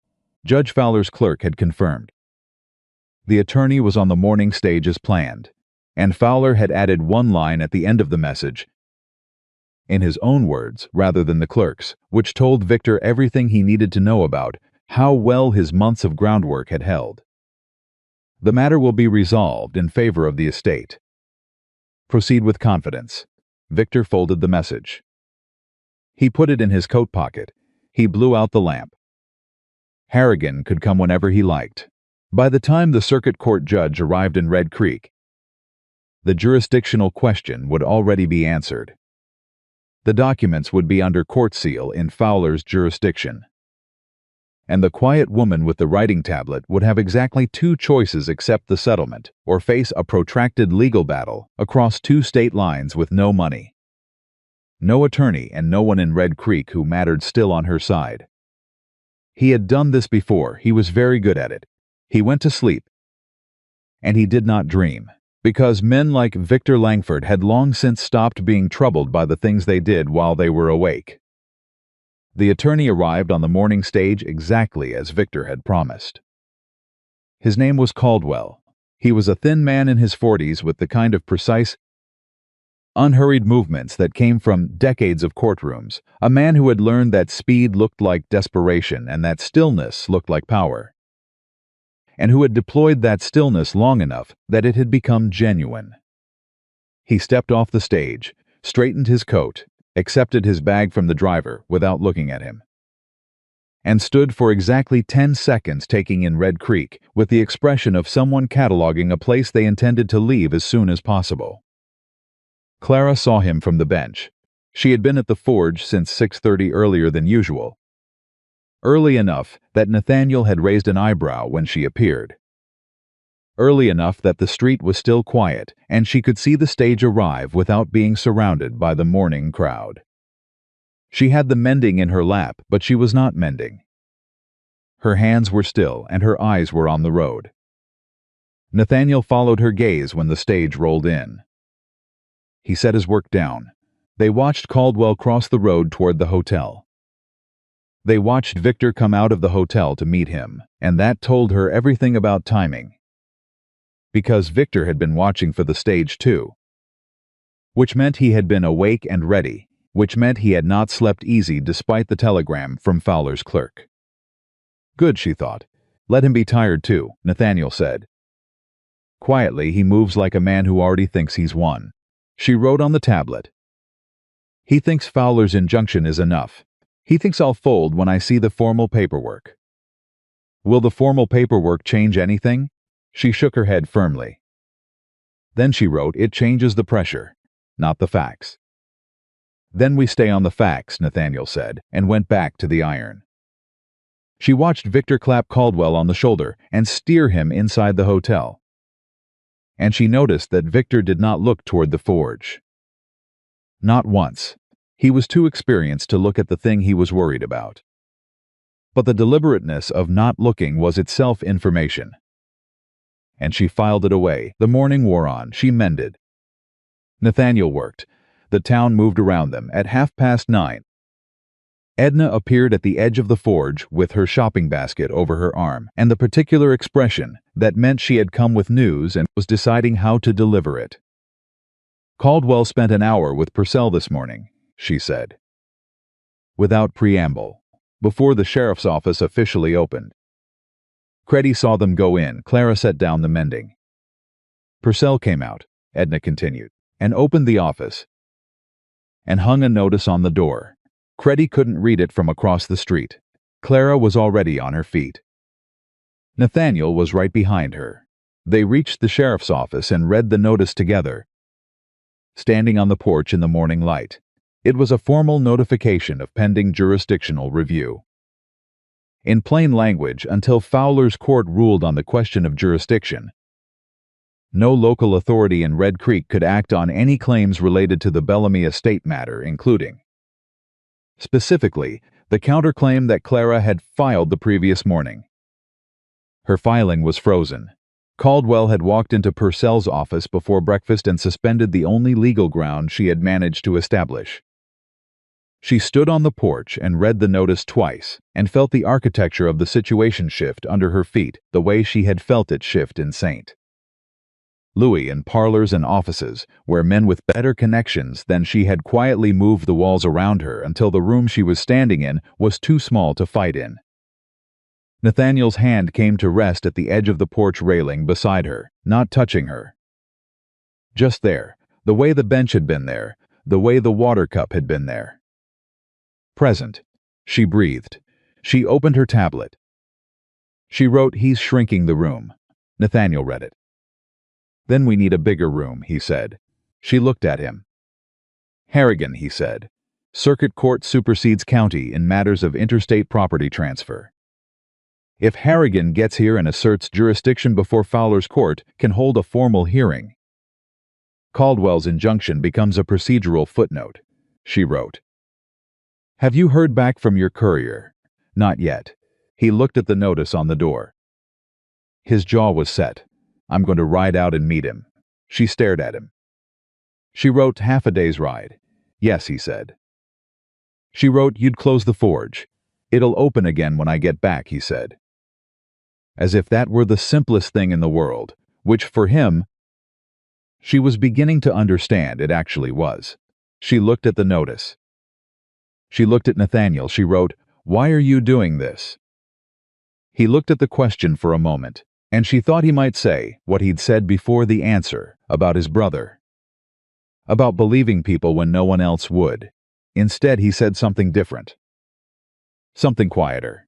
"Because you came back to that bench every morning," he said. "For weeks. And you didn't ask me for a single thing except to be left in peace. And that told me more about who you are than anything else could have." He paused. "I don't do things halfway, Miss Bellamy. When I decide something matters, it matters all the way." The street noise continued around them. Someone's horse was being difficult at the hitching post down the road. A woman called to her child from a doorway. The ordinary sounds of an ordinary morning in a town that did not know what was happening at the edge of its sheriff's office porch. Clara looked at the tablet. She looked at Nathaniel. She wrote, "Then go, I'll hold things here." He nodded once. He went. She watched him walk toward the livery at a pace that was faster than his usual unhurried stride, and she felt something she didn't examine too carefully settle into her chest, something that had to do with the fact that she had spent years in the company of a man who moved quickly only when it served himself, and had almost forgotten that a man could move quickly for someone else's sake entirely. She turned around. Victor Langford was standing across the street. He had come out of the hotel at some point while she had been looking at the notice, or while she had been watching Nathaniel leave, and he was standing with his arms loose, at his sides and his hat on, and his face arranged in an expression of calm sympathy that made her want to put her fist through it. He crossed the street. He stopped a respectful distance away, the exact distance that looked considerate and was in fact calculated to keep the conversation private. "He's gone to find the circuit judge," Victor said. It wasn't a question. She kept her face neutral. She wrote, "I'm not going to discuss Mr. Mercer with you. I'm not interested in Mr. Mercer," Victor said pleasantly. "I'm interested in you. Clara, I've always been interested in you." He paused. "I want you to think about something. Even if Harrigan comes, even if the circuit court asserts jurisdiction over Fowler's, you're still looking at a formal hearing. Witnesses. Testimony. Your communication difficulties made a matter of public record. He let that land. The Bellamy family name in every newspaper in Missouri. Whatever private grief you've been carrying brought out into open court for a judge and a gallery to examine." He tilted his head slightly. "Richard would have hated that." She wrote slowly. "Don't say his name, he was my cousin," Victor said softly. "I loved him. Whatever you believe about me," she wrote. You presented him papers to sign when he was too medicated to read them. Victor's expression didn't change. That's a very serious accusation, he said. She wrote, it's in his own handwriting. A sick man's distressed letter, Victor said. Still gently, still sadly. Written in the last weeks of his life. Is not legal testimony. You know that. Your lawyer in Kansas City knows that. Caldwell certainly knows that. He looked at her steadily. Take the settlement, Clara. It's a fair offer. You walk away with enough to start a real life somewhere. No hearing, no newspapers, no public record of everything that happened in that marriage. She felt the last two words like a hand closing around her throat. Everything that happened in that marriage. He knew she was afraid of it. He had always known. He was offering her the same choice. He had always offered her a door out of the room, except the door led to a smaller room, and the smaller room had a lock. And she had been in enough locked rooms. She wrote. And she did not let her hand shake. This conversation is over. Mr. Langford. She turned and walked toward Edna's, and she did not look back, and she did not let herself run. Which was the most important thing, because running was what he expected, and what he'd built the conversation to produce. She was at Edna's table with the suitcase open in front of her, when Edna came in and said, Lydia Hartwell is at the door. Clara looked up. She came alone, Edna said, no hat, which means she left in a hurry. Clara closed the suitcase. She went to the parlor. Lydia was standing near the window, and she had the look of someone who had been arguing with herself the whole way over, and was not entirely sure the version of herself that knocked on the door had made the right decision. Her composure, which was normally quite complete, was fractured at the edges in a way that Clara recognized the look of someone whose information had shifted the ground under their feet and who hadn't had time to find solid footing again. Caldwell met with my father this morning, Lydia said. Without sitting down. Before the sheriff's office. Clara opened the tablet. He told my father that the injunction is solid. That Harrigan's circuit court won't be able to override it because the filing was made under interstate property statutes and the local court doesn't have standing. Lydia's hands were clasped tightly in front of her. He told my father the matter would be resolved within 2 weeks and that the Hartwell Ranch's Denver contracts would be confirmed immediately after. Clara wrote. What did your father say? He said he was satisfied, Lydia said. Then, he also said he would be willing to speak to the town council on Victor's behalf. To support the estate's position publicly. She stopped. He asked me to come and he called it extending a final courtesy. He said to tell you the settlement was still on the table, and you should take it before the council's public statement made your position untenable. Clara looked at the tablet. She looked at Lydia. She wrote, your father sent you as a messenger. Lydia's chin came up. Yes, a pause. I almost didn't. Clara wrote, but you're here, so tell me the rest. Lydia looked at her for a moment. Then Caldwell said something to my father. At the end, he said she stopped. She pressed her lips together. She started again. He said that once the matter was resolved and the documents were secured, it would be worth examining whether Miss Bellamy had suborned witnesses during her time in Red Creek. He said it with a smile. He said my father shouldn't worry about it. Clara went very still. Suborned witnesses meant Nathaniel. It meant Edna. It meant Purcell, who had taken her statement. It meant everyone who had helped her. Pulled into a legal accusation that would cost them their reputations at minimum and possibly more. Victor wasn't just trying to win. He was building a mechanism that would destroy the people who had helped her if she didn't concede a threat she was only hearing now, because Caldwell had been careless enough to mention it in front of a woman he'd underestimated. She looked at Lydia. Lydia said quietly, I thought you should know. Clara wrote. Why? Lydia was quiet for a moment, long enough that Clara thought she might not answer honestly. Then she said, because I came to this town when I was 16. After my mother died and my father remarried badly. And I spent 3 years being managed and dismissed and spoken over by people who thought I was a convenience rather than a person. She stopped. And I know what it looks like when someone is being managed. She looked at Clara directly. "You're being managed, and you deserve to know all of it." Clara sat with that. She thought about what it had cost Lydia to walk across town without a hat and say the position with her father. The Denver contracts, the careful social architecture she had been building in Red Creek since she was 16 years old. She wrote, "Will you say this in front of a judge?" Lydia's eyes widened slightly. What Caldwell said about suborning witnesses. "Will you repeat it under oath?" The silence stretched. Lydia looked at the window. She looked at her clasped hands. She looked at Clara. "My father will be furious," she said. Clara wrote, "Yes, the Denver contracts will disappear, probably." "And you're asking me anyway." Clara held her gaze and wrote, "You came here without your hat. You already made the decision. I'm just asking you to finish it." Lydia unclenched her hands.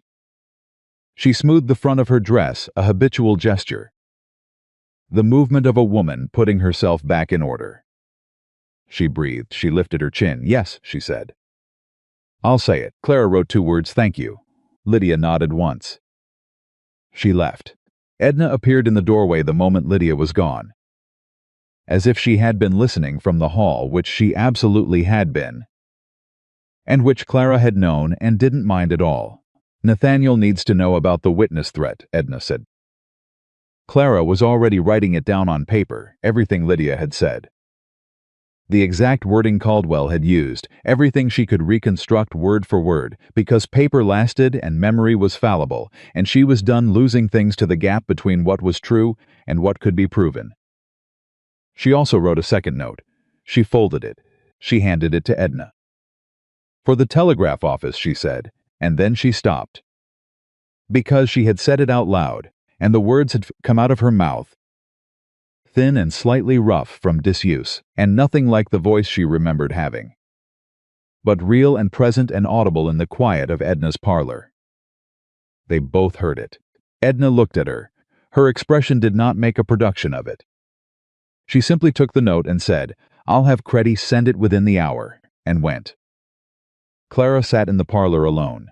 She pressed 2 fingers to her lips. She thought about the sound that had just come out of her, and where it had been living for the past 8 months, and what it had taken to let it out. And she thought very quietly, in the part of herself she kept private, that Richard had been right. She was stronger than she knew. The telegram went to Abbott in Kansas City. New development. Opposing counsel threatening witnesses.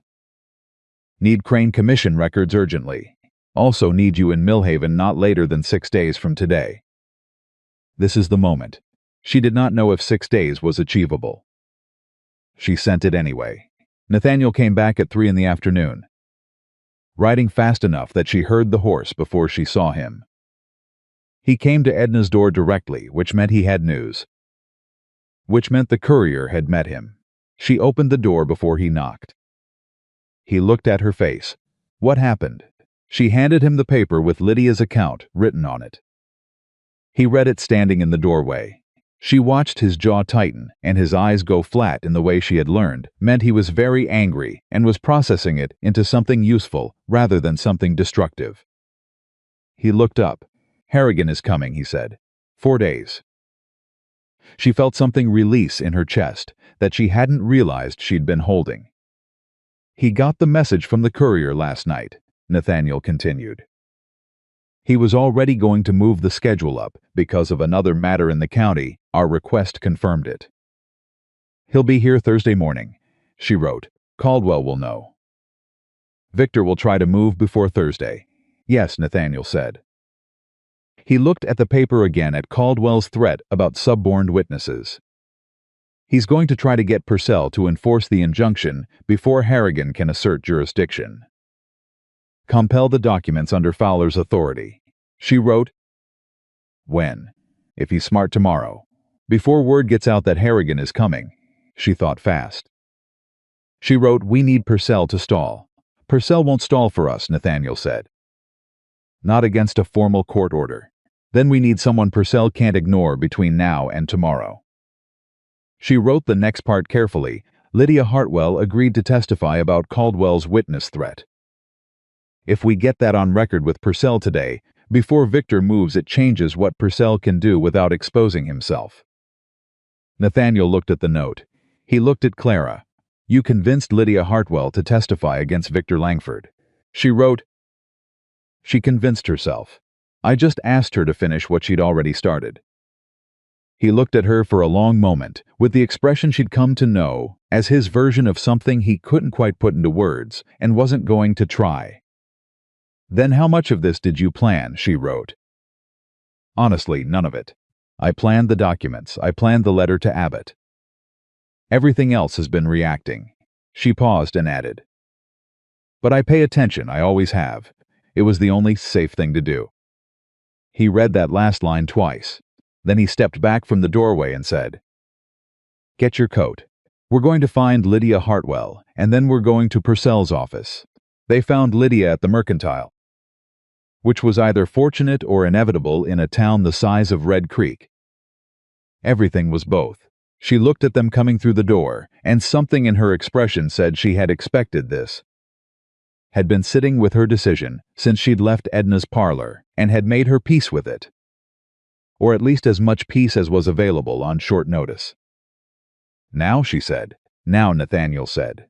The three of them walked to the sheriff's office together, which Clara understood as a visible statement as much as a practical one. Anyone watching from a window or a porch saw the blacksmith, the rancher's daughter, and the silent woman moving with shared purpose.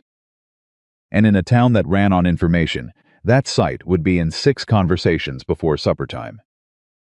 Purcell looked up when they came in and looked at Lydia Hartwell, specifically because Lydia Hartwell coming to the sheriff's office was not ordinary.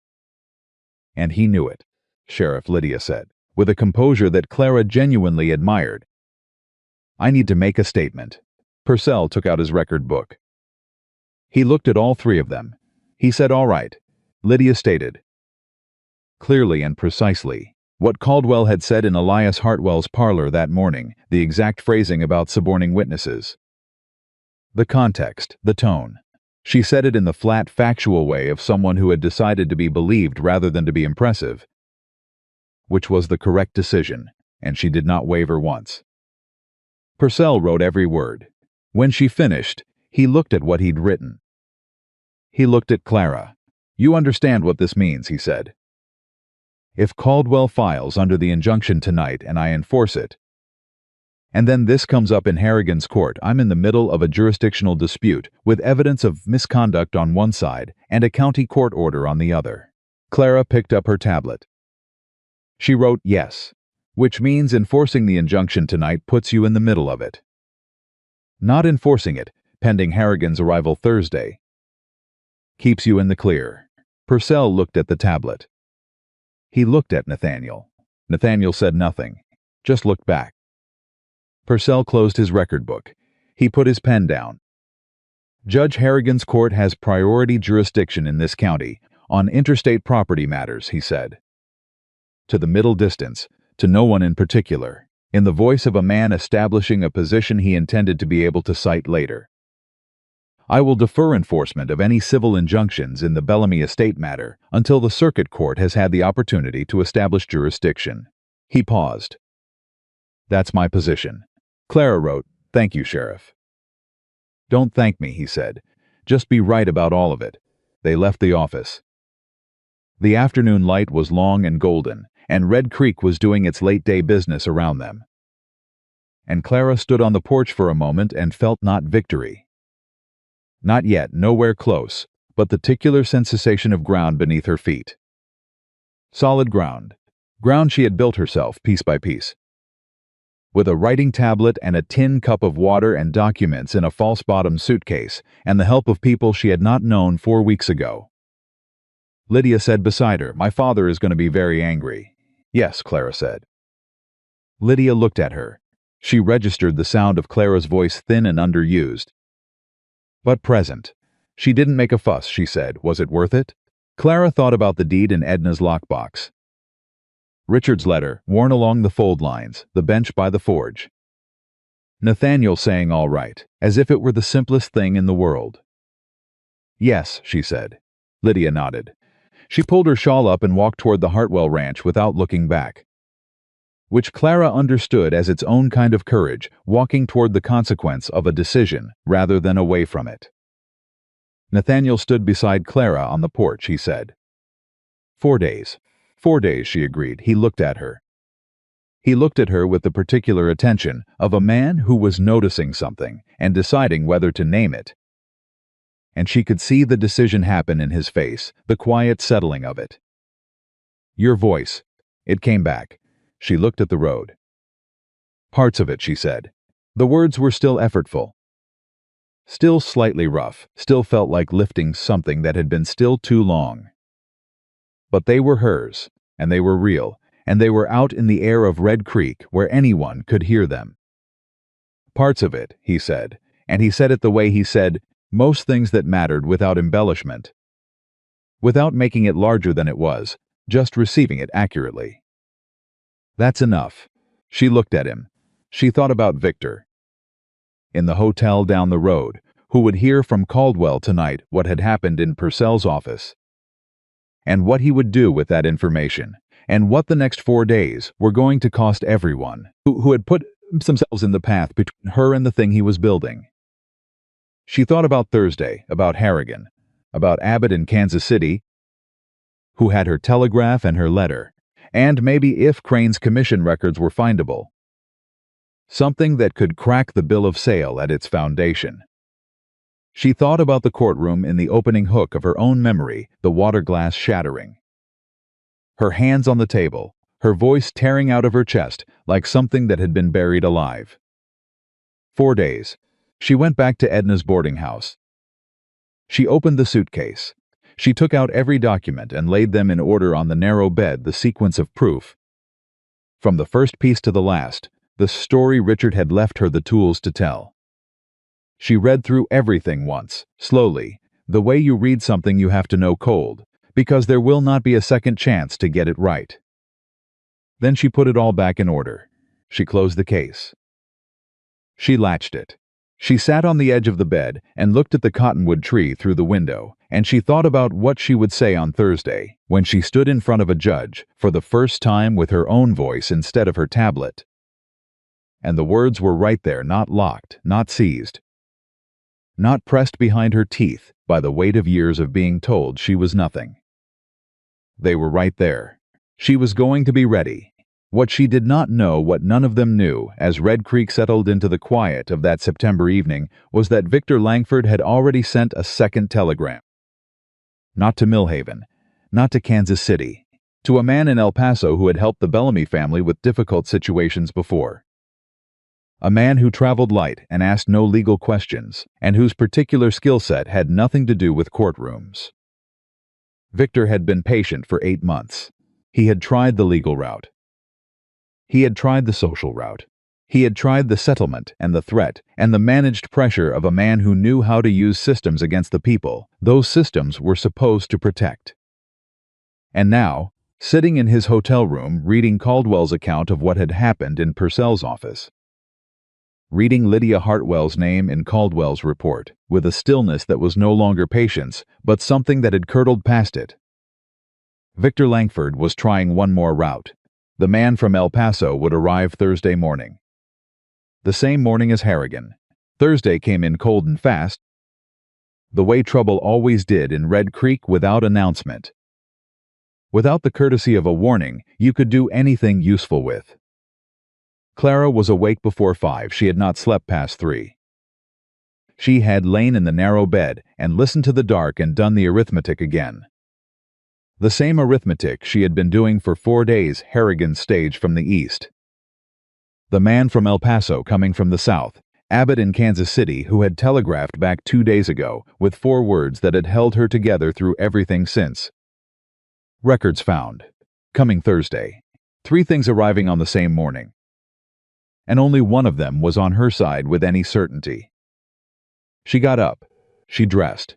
She opened the suitcase and checked the documents one final time. The way a soldier checks weapons before a battle she has already decided to survive.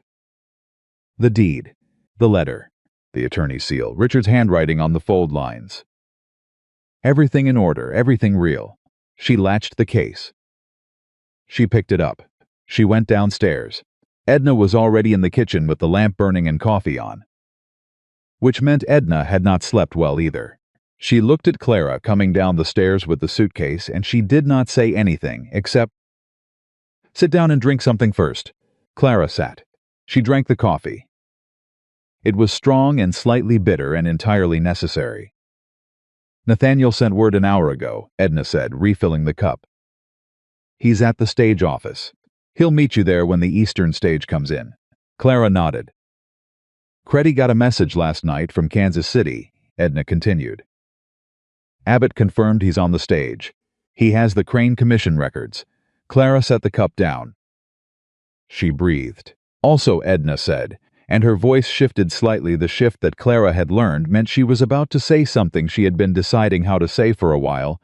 There was another passenger manifest on the southern stage. Coming in this morning. Creddy couldn't get a name. But the booking came out of El Paso. The kitchen was very quiet. Clara looked at her coffee cup. She looked at the suitcase beside her feet. She thought about Victor's face in the hotel doorway, reading Caldwell's account, the stillness that had curdled past patience. She picked up the suitcase. She stood up. "Thank you," she said. The words came out rough but clear. "For everything."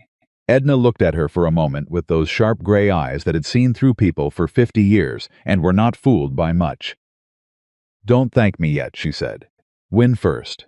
Clara walked to the stage office in the early dark with the suitcase in her hand and the cold September air on her face and the sound of Red Creek waking up around her. A dog barked somewhere. A light came on in the Mercantile. The ordinary sounds of an ordinary morning in a town that was about to become the stage for something it had not been built for. Nathaniel was at the stage office when she arrived. He was standing with his arms at his sides and his hat on, and his face set in the particular expression she had come to read accurately controlled. Ready, running the same calculations she was running, and arriving at the same understanding. Today was not a day for caution. Today was a day for everything they had. He looked at her when she came close. He looked at the suitcase. "How are you?" "Ready," she said. The word came out without hesitation. Without roughness, without the lock engaging. Just the word. Clear and present, belonging entirely to her. Something moved in his face. He nodded. "Abbott's on the Eastern stage," he said. "Due in 40 minutes. And the man from El Paso?" Nathaniel's jaw tightened slightly. "Southern stage comes in around the same time. Maybe 10 minutes after." He paused. "Purcell knows. I told him last night about the El Paso booking.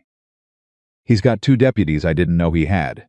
"What did he say?" He said, Nathaniel said, with the ghost of something that was almost a smile, that he didn't need a circuit court judge to tell him when trouble was coming into his town.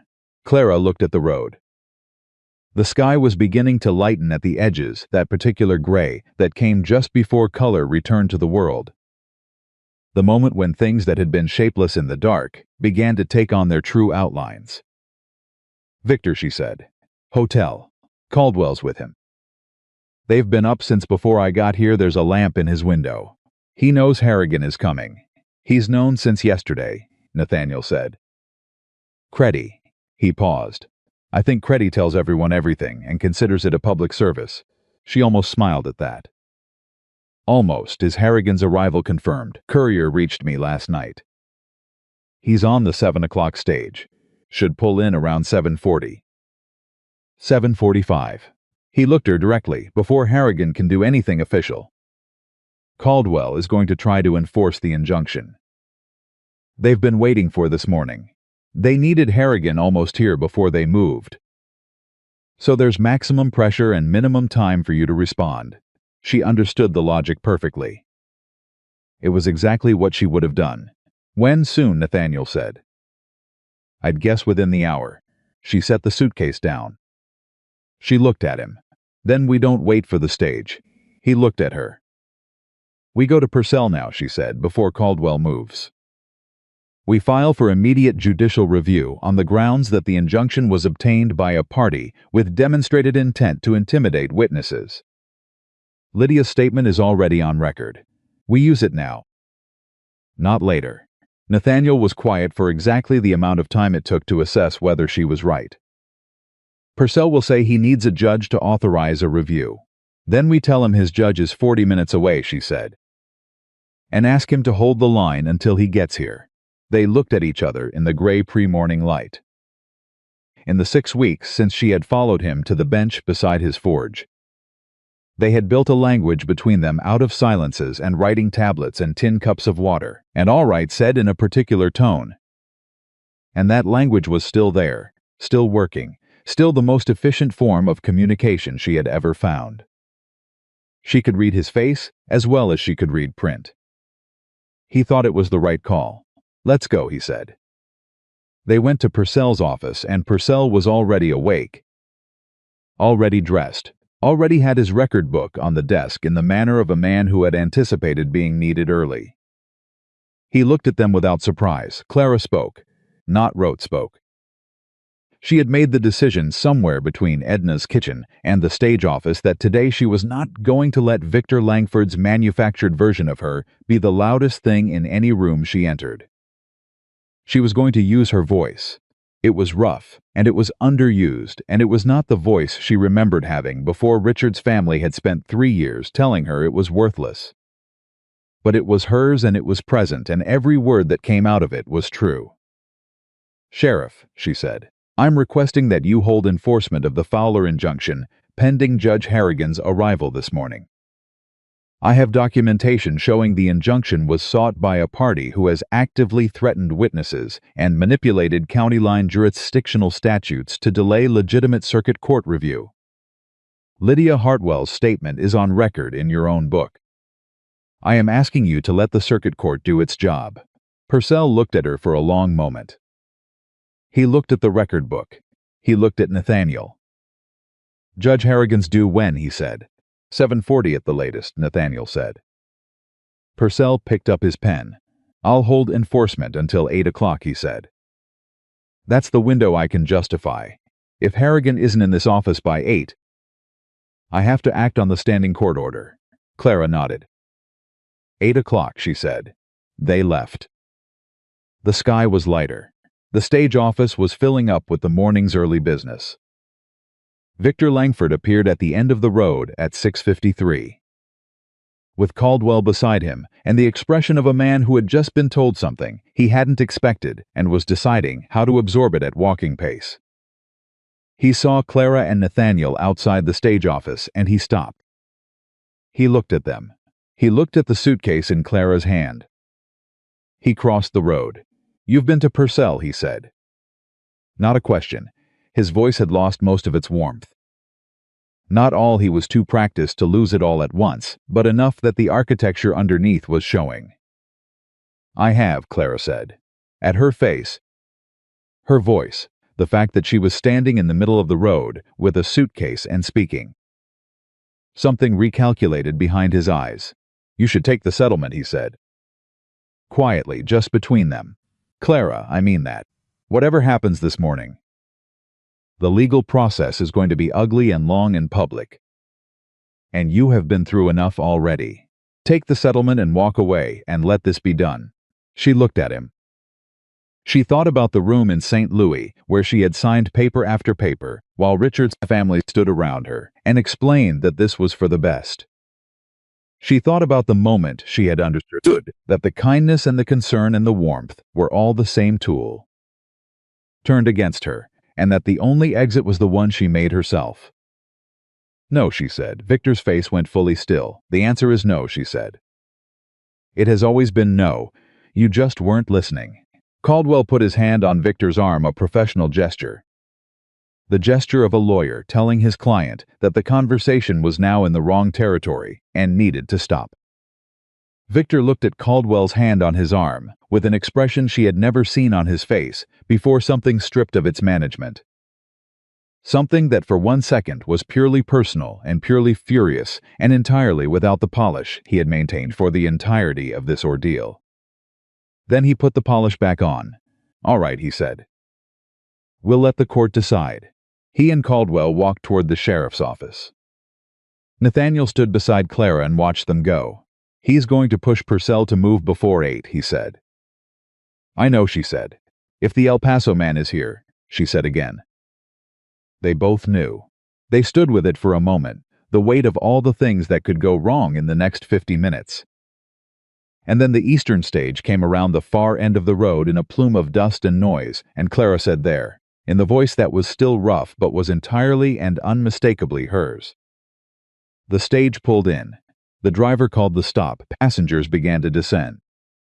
The third man off the stage was small and wiry in 50s, with wire-rimmed glasses and a leather satchel that he held with both hands against his chest, the way Clara held her suitcase, the grip of someone who understood exactly what they were carrying. He looked around the stage office, and his eyes found her with the particular efficiency of a man who had been told who to look for and had a good memory for descriptions. Miss Bellamy, he said. Mr. Abbott, she said. He shook her hand.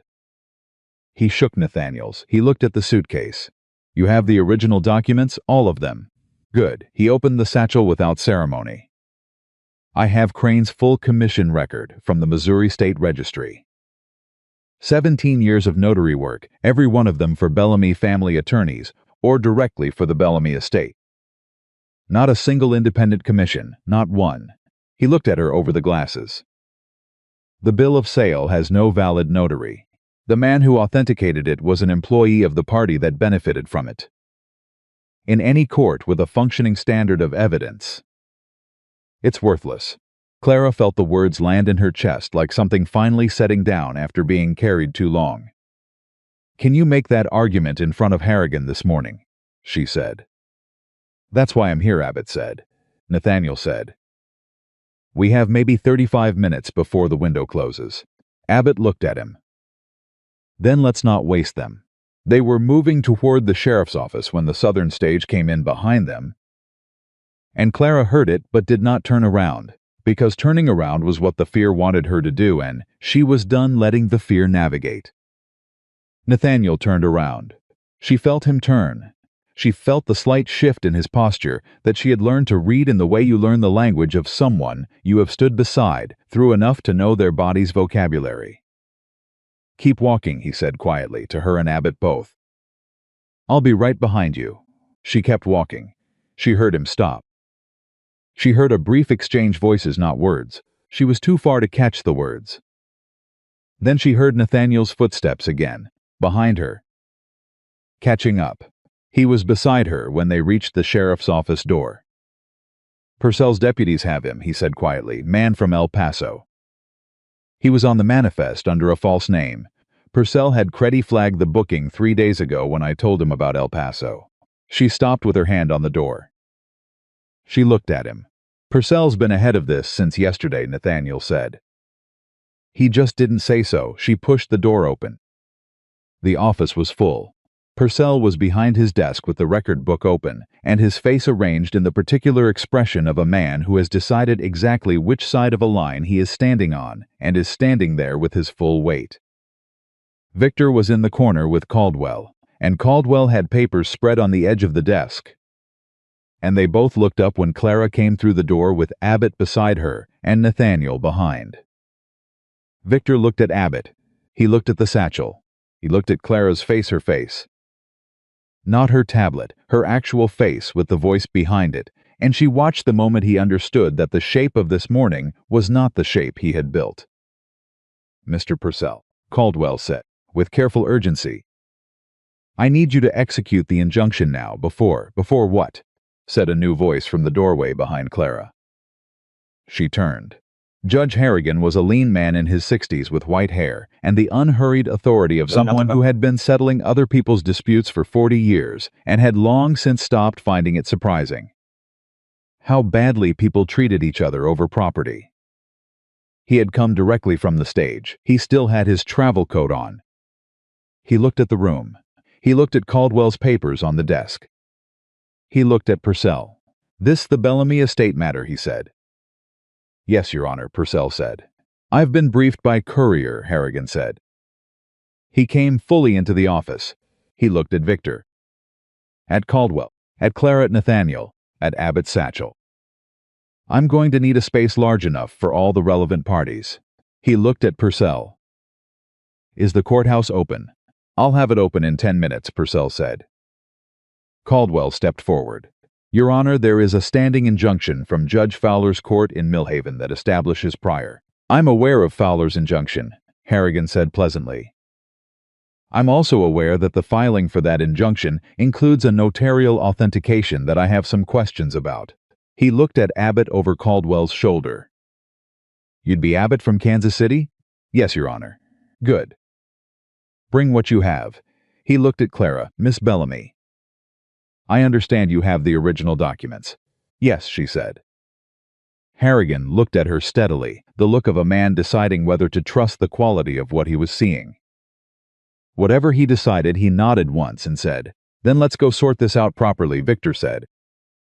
Your Honor, I want to note for the record that the opposing party has a documented history of Mr. Langford, Harrigan said, without raising his voice. You'll have your opportunity to speak. In court under oath. He pulled on his gloves. After everyone else who has been waiting longer than you. He walked out. Everyone followed. The courthouse in Red Creek was a single room with wooden benches and a raised platform for the judge's table, and morning light coming through 2 windows on the east wall.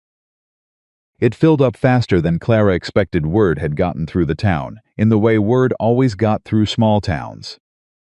Which was to say instantaneously and ahead of anyone's ability to manage it.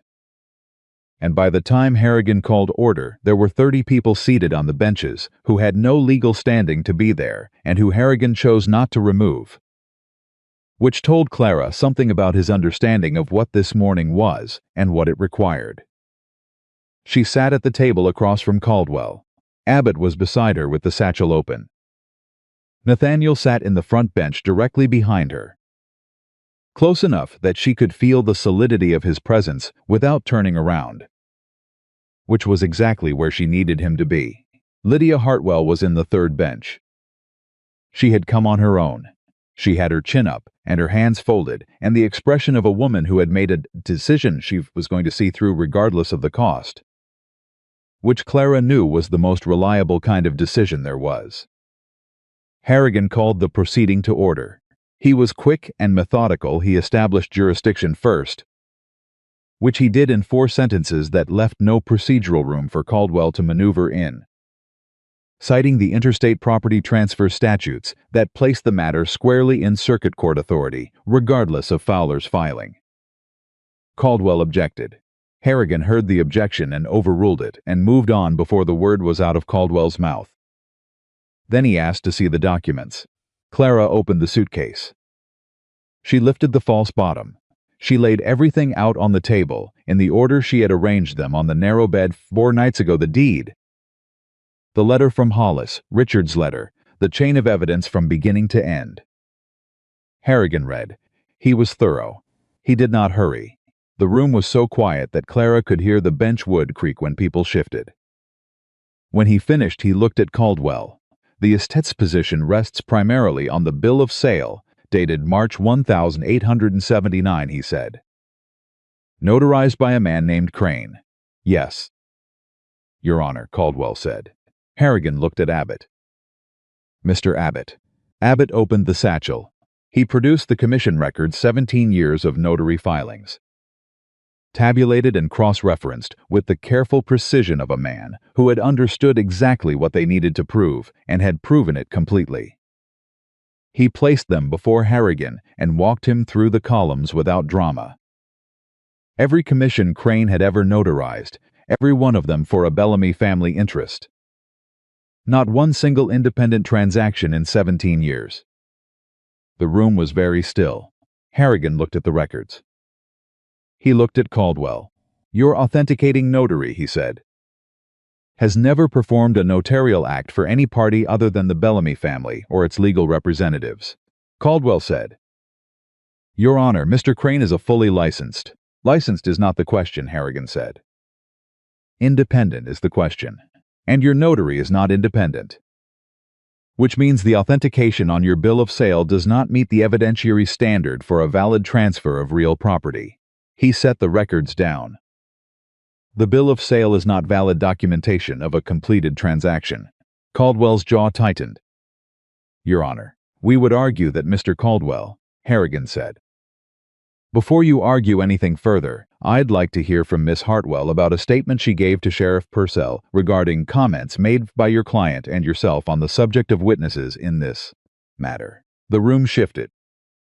Clara felt it, the collective intake and realignment of 30 people who had come to watch and were now watching something considerably larger than they'd expected. Lydia stood. She walked to the front of the room.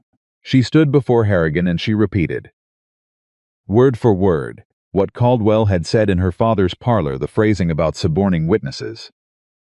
The implication that people who had helped Clara could face legal consequences after the matter resolved. She said it without looking at her father, who was in the back of the room and whose face Clara could not see and did not try to see. She said it without looking at Victor. She said it clearly, factually, in the flat voice of someone who had decided to be believed. When she finished, Harrigan looked at Caldwell with an expression that Clara would remember for the rest of her life, not angry, not theatrical, simply the expression of a man who had been doing this job for 40 years and was finished being patient with a particular type of behavior. Mr. Caldwell, he said, the statement Miss Hartwell has just given, combined with the notarial irregularity I have already noted, and the procedural manipulation of county line jurisdiction that I have been reviewing since I received the courier 3 days ago. All of this taken together presents a picture of legal conduct that I am going to be writing to the Missouri Bar Association about before the end of this week. He paused. Do you wish to continue arguing the estate's position? Or would you like a moment to consult with your client? Caldwell was very still. He looked at Victor. Victor Langford sat in his chair across the room and looked at the table in front of him. Clara watched him absorb the shape of what had happened, the methodical collapse of every structure he had built. Not dramatically, not all at once, but piece by piece in the patient voice of a judge who had simply followed the evidence where it led. She watched him understand that the woman he had underestimated for 8 months had come into this room with everything she needed. And the tools she had used to build her case were the same tools he had always dismissed: honesty, patience, the willingness to trust carefully chosen people, and the clarity that came from having nothing left to protect except the truth. He said nothing. Caldwell said, we withdraw the claim. Your Honor, the room exhaled. Harrigan looked at Clara. Miss Bellamy, he said, the deed to the Greer Street property, as executed by Richard Bellamy in October 1878 and notarized by an independent party, is valid documentation of a completed property transfer. The property belongs to you. I'll have the formal ruling written by end of day. Clara looked at the deed on the table. She looked at Richard's signature, careful, deliberate. The handwriting of a man who knew what he was doing and had done it the best way he could with the time he had left. She said, thank you, Your Honor. Her voice did not shake. It was still rough and still underused and still not quite the voice she had had before any of this. But it was clear and it was present and it was entirely, completely, irrevocably hers. Victor Langford stood. He straightened his coat. He looked at Clara once across the room, one long, final look with all the warmth gone and nothing underneath it that she hadn't already known was there. Then he picked up his hat and he walked out of the courthouse and out of Red Creek, and she never saw his face again. Caldwell gathered his papers without speaking. He left. The room began to come apart around the edges, people standing, moving, talking in the released noise of 30 people who had been holding their breath and were now letting it go. Lydia Hartwell moved through the crowd and stood in front of Clara and looked at her with the expression she had been wearing since she walked into Edna's parlor without her hat, the expression of someone who had made the right decision and was still in the early stages of finding out what it was going to cost. My father, she said. I know, Clara said. He's going to need some time. He will, Clara said. Time is survivable. Lydia looked at her for a moment. Then, very briefly, she smiled, not the practiced smile. not the constructed one, something real and slightly tired and completely undefended. "Yes," she said, "I suppose it is." She turned and went to find her father. Abbott shook Clara's hand. He said they would need to complete some paperwork to formalize the ruling. That he could stay through the week if needed. That the Crane Commission records would be entered into the public record. She thanked him. She meant it. Purcell stopped beside her on his way out. He looked at her without ceremony. "Good result," he said, in the voice of a man who chose 2 words when 2 were enough. "Yes," she said. "Thank you for the 8 o'clock deadline." He almost smiled. "Harrigan made it with 12 minutes to spare," he said. "Close enough." He put his hat on and walked out, the room emptied.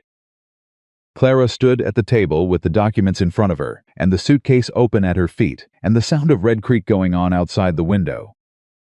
And she stood there for a moment, in the particular sense of a space that had just been the site of something significant, and was now just a room again, wooden benches.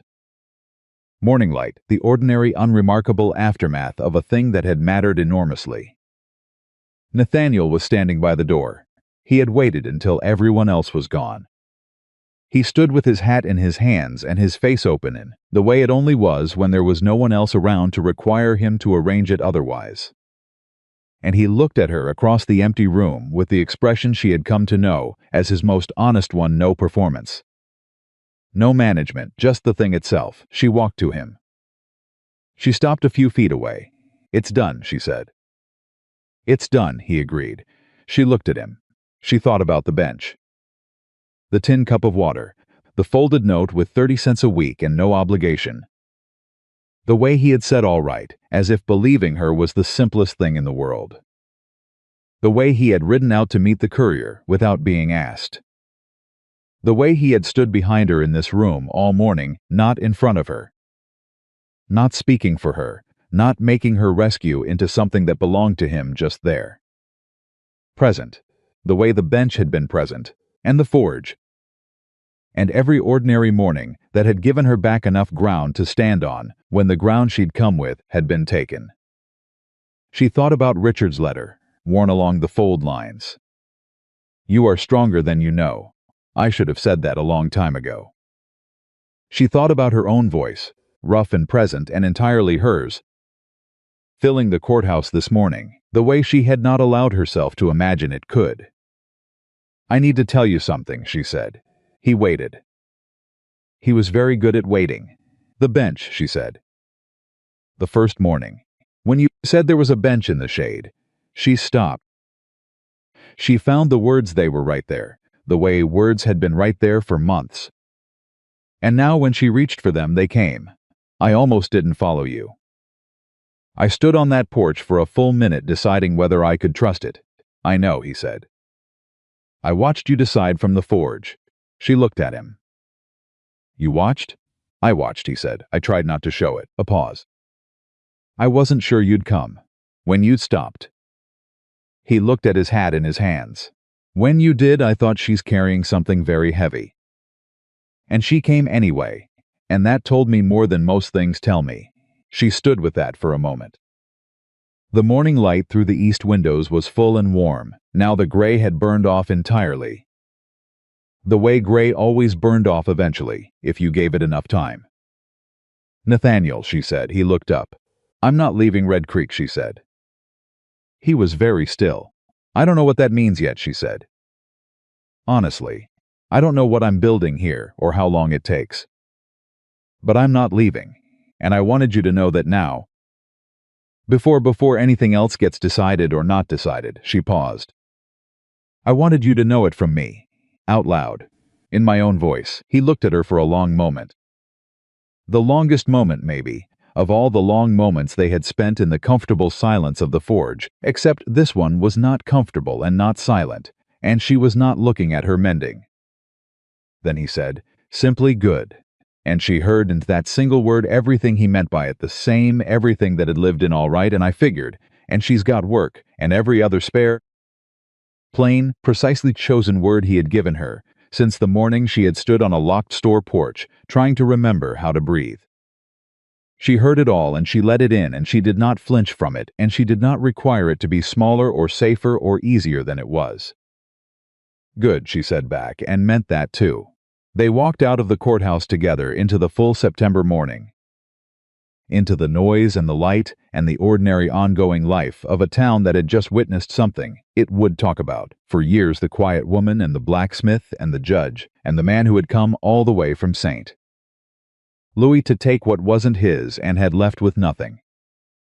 6 months later, they married under the old cottonwood trees at the edge of Edna's yard. On a Saturday in March when the air still had winter in it, but the light had begun to change. Edna made the cake. Lydia Hartwell stood beside Clara, which had surprised some people in town and had not surprised Clara at all. Purcell came. Abbott sent a letter. The bench from the forge had been moved to the yard for the occasion.